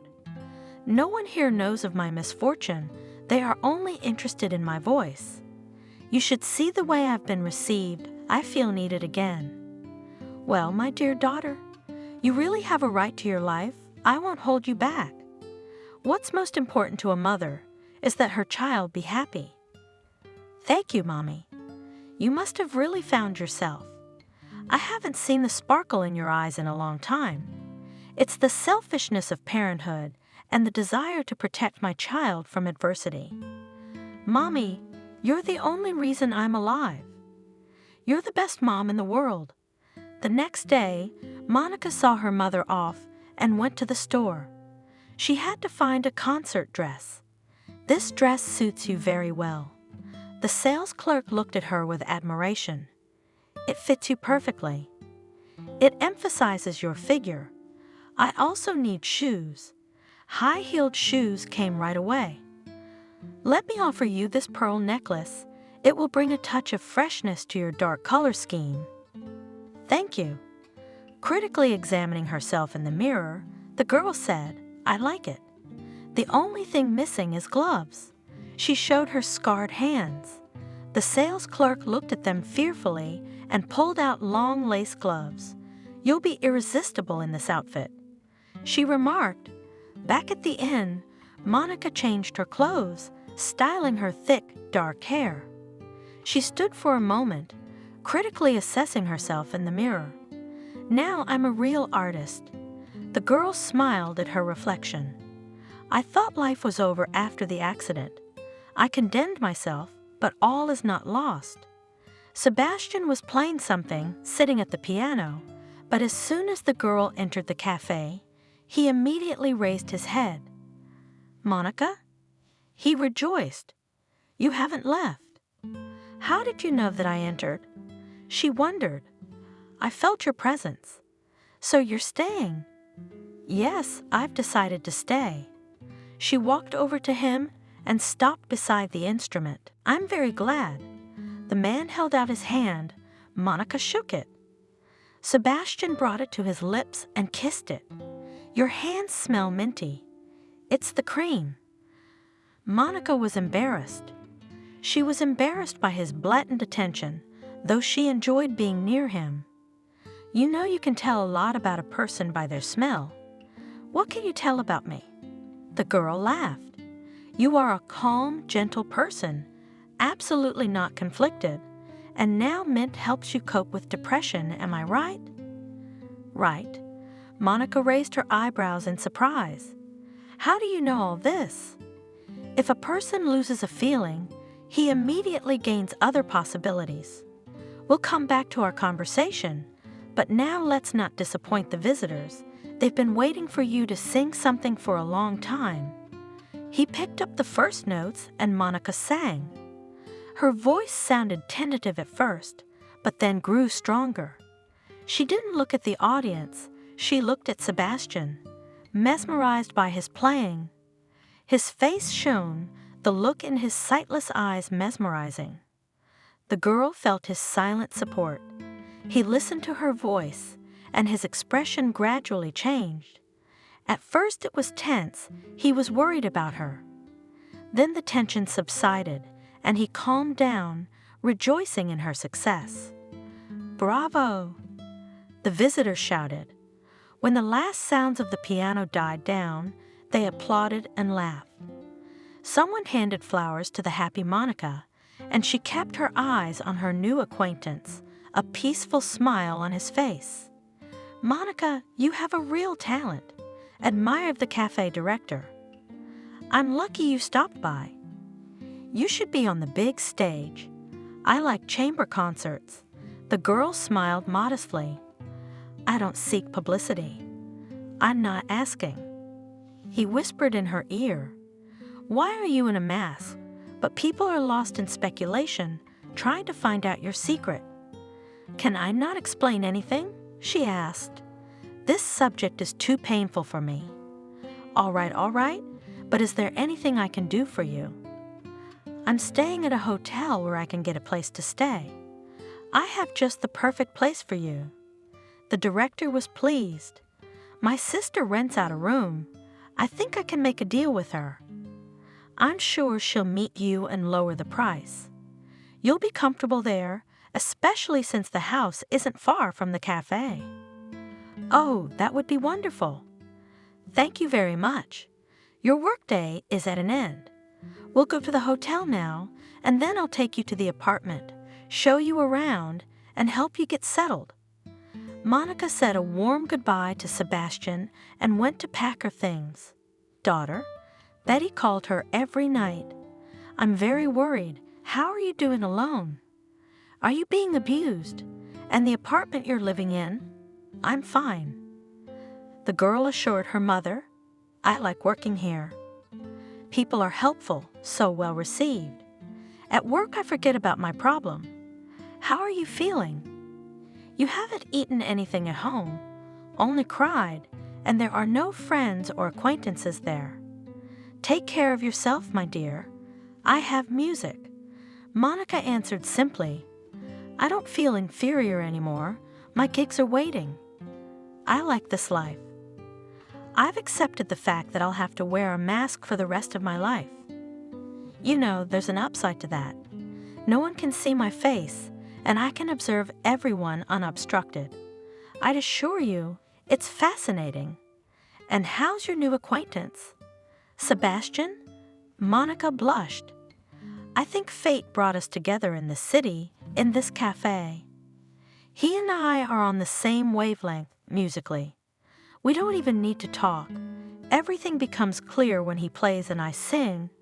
Our hearts beat in unison. And yet I'm still a little uneasy. You don't know anything about him. You have nothing to worry about. Neither he nor I talk about our past. I guess it's not time yet. We're just good together. You don't think about Charles at all? No, I'm over that pain. And it's a good thing we broke up, because otherwise I never would have met Sebastian. He means a lot to me. After these conversations, Monica couldn't sleep for a long time.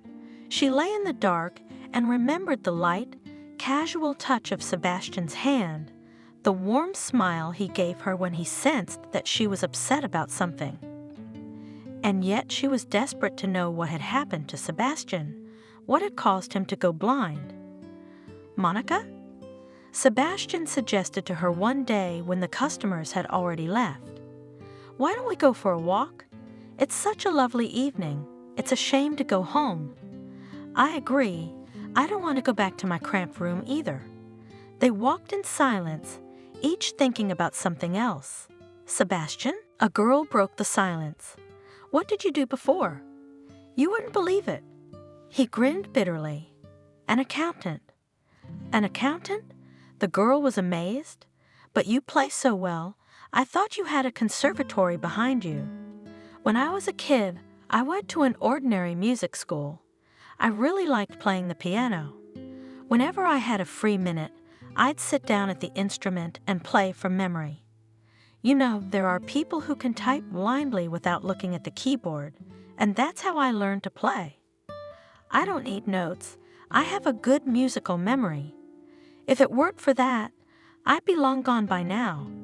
The man was silent, as if realizing that he had spoken. His lips were tightly pressed together, and his cheekbones were set.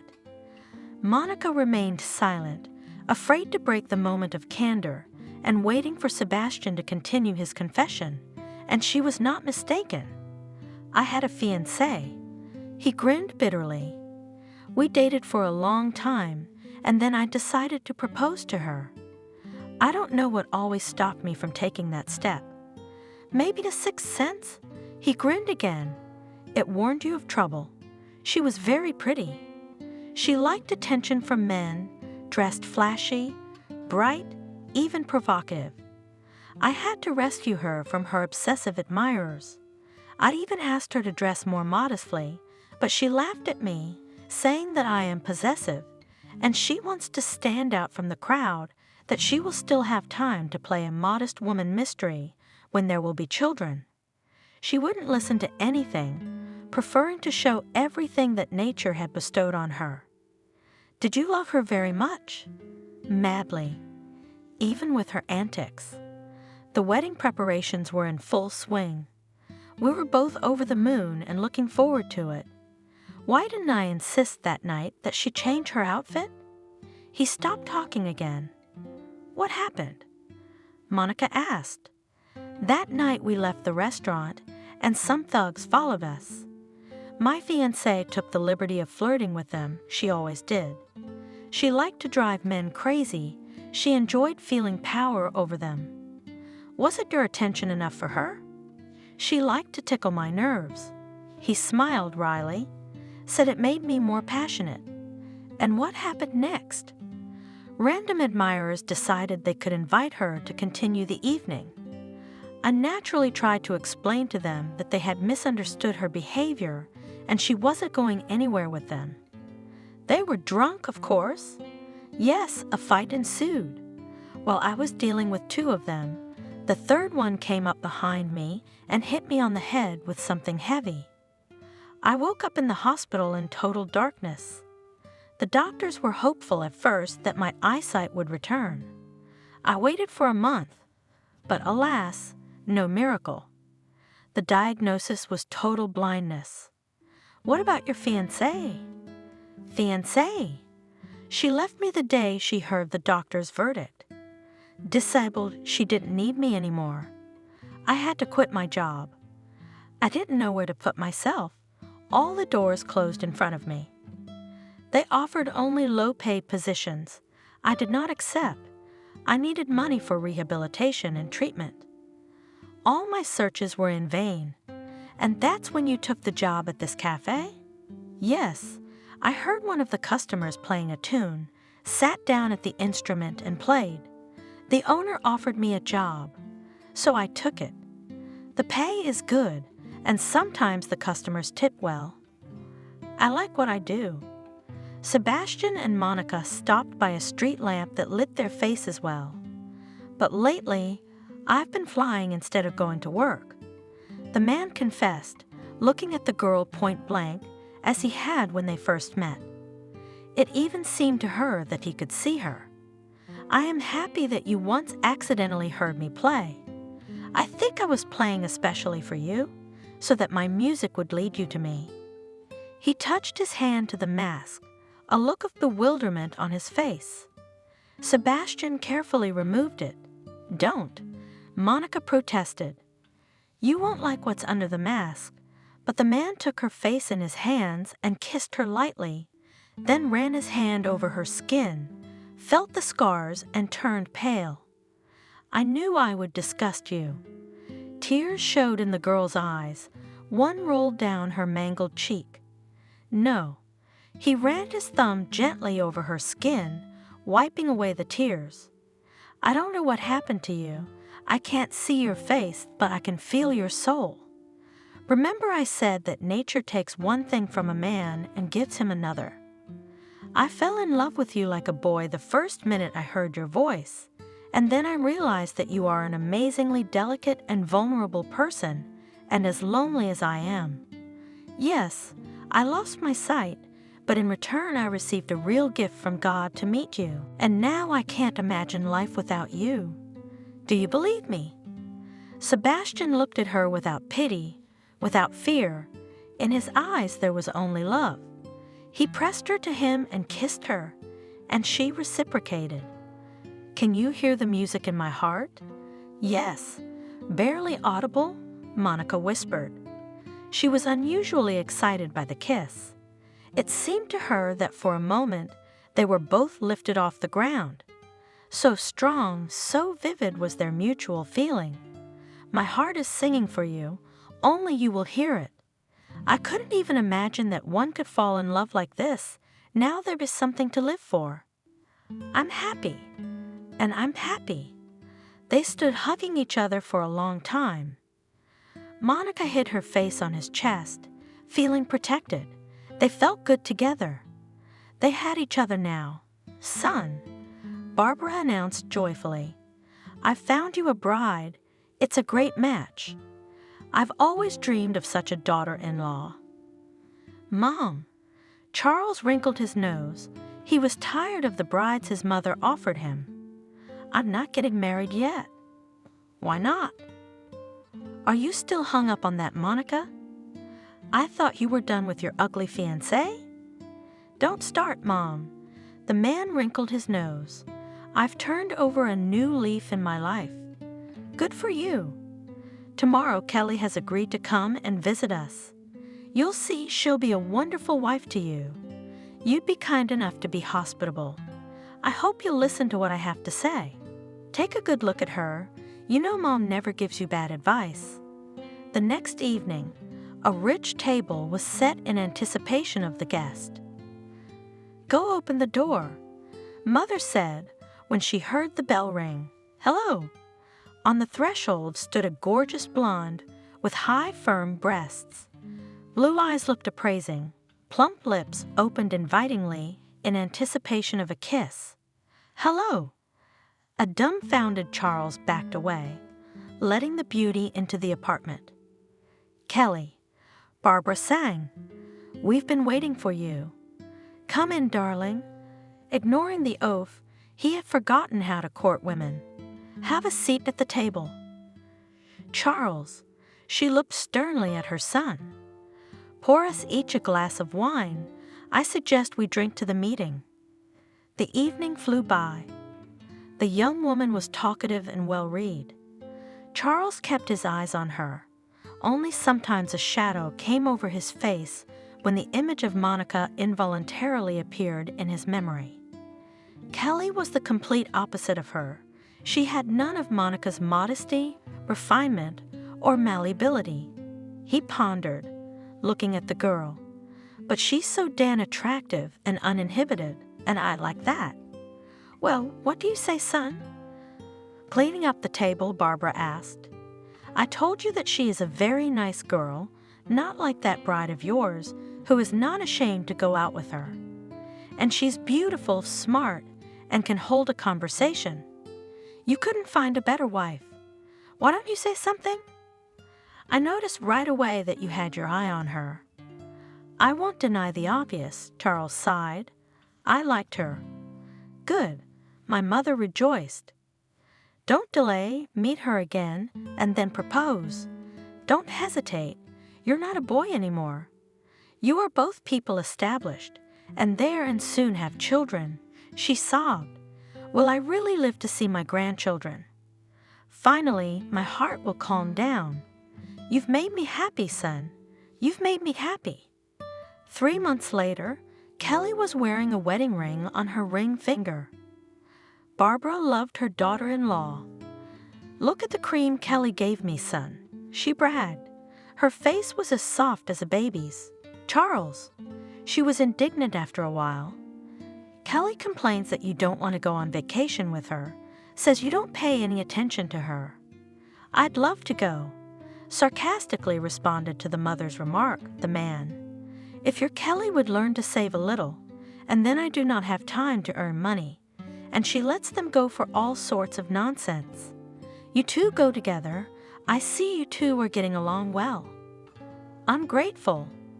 Your wife makes your home cozy, and you're always dissatisfied with her. Look how nice your place is now. She's the only thing that makes you look like a decent man. What do you miss? She complained about me. No, really? I can see how you feel about her. Don't you realize your coldness hurts your wife? Don't interfere in our relationship. The man lost his temper. We'll work it out ourselves. Son, how do you talk to your mother? I'm sorry, Mom, but you're always telling me how to live my life. I'm not a little boy anymore. This is my family and my wife. We'll work out our own problems. Frustrated, Charles came home. What's your problem? He went off on his wife. I work like an ox so that you can visit beauty salons and expensive clothes stores, and you complain to your mother that I don't pay enough attention to you. Why don't you tell her why I'm hardly ever home? Why do you resent me, dear? Kelly spoke peacefully, kissing her husband. He pushed her away. You? How rude are you? Nothing terrible happened, just to talk about the fact that you are rarely at home. Think, offended. You don't know why I've been missing work. Because I don't have time to rest. I have to work and work to pay your endless bills, your massages, your manicures. Damn them all. You didn't spare any money for me. The woman was ready to use her main weapon, tears. When I persuaded you to marry you, said you loved you, gave you gifts, and swore fidelity. Yes, I thought I was in love with you. But now I realize I made a big mistake. I rushed into marriage so my mom wouldn't bother me anymore. It's her choice. You two are both bugging me. You've drunk all my blood. You can't get enough. Oh, is that how you talk? Kelly cried. So get out of the house. I'd rather sleep at work than live under the same roof with a hysteric like you. Go away, she shouted after him. Nobody's going to cry. Charles ran out of the house, slamming the door in his heart. He walked through town thinking, why did I listen to my mother? I don't love my wife. I'm a miserable man. At least I can be honest with myself. I still love Monica. I can't forget her. Where is she now? Since that memorable day when I lost sight of her, so much water has passed. Her phone is silent. What about her? How's she doing? I'm still tormented by the guilt I feel for her. He walked on, unable to see anyone around him. Suddenly, Charles stopped, listened. What the hell? A long-forgotten warm feeling stirred in his heart, remembering something dear, native. Who is it singing? The man rushed to the sound of the marvelous voice, afraid that now the song would fall silent and he would not be able to find the singer. Charles literally ran into the cafe and froze. Monica was standing at the microphone. Her face was hidden by a mask, but her voice, her figure, he would have recognized her even in the crowd. The patrons applauded as the last sounds of music died down. Monica. Charles stepped toward his former lover. I was looking for you, but I didn't expect to find you here. Your voice brought me here. Hello, Charles. The woman spoke calmly. Why were you looking for me? I missed you. Have you forgotten me? Even if I wanted to forget, I couldn't. She grinned. My face reminds me of you every morning and evening. The rest of the time, I hide behind a mask and am quite content with my life. Why did you come here? You have the right to reproach me. I admit I was mean to you then, but it's never too late to make things right. I want you to come back to me. I've changed, but I still love you. Please, I'm sorry. Can we start over? It's too late. I've changed too. I've learned to see the falseness in people. Have you forgotten how good we were together? I can't live without you. Can't live without you so much that you got married. She nodded at her wedding ring. This marriage means nothing to me. He hurriedly took off the ring and carefully put it in his pocket. I still remember our meetings, our kisses. I don't love Kelly, but I love my husband, and I'm not going to change a thing.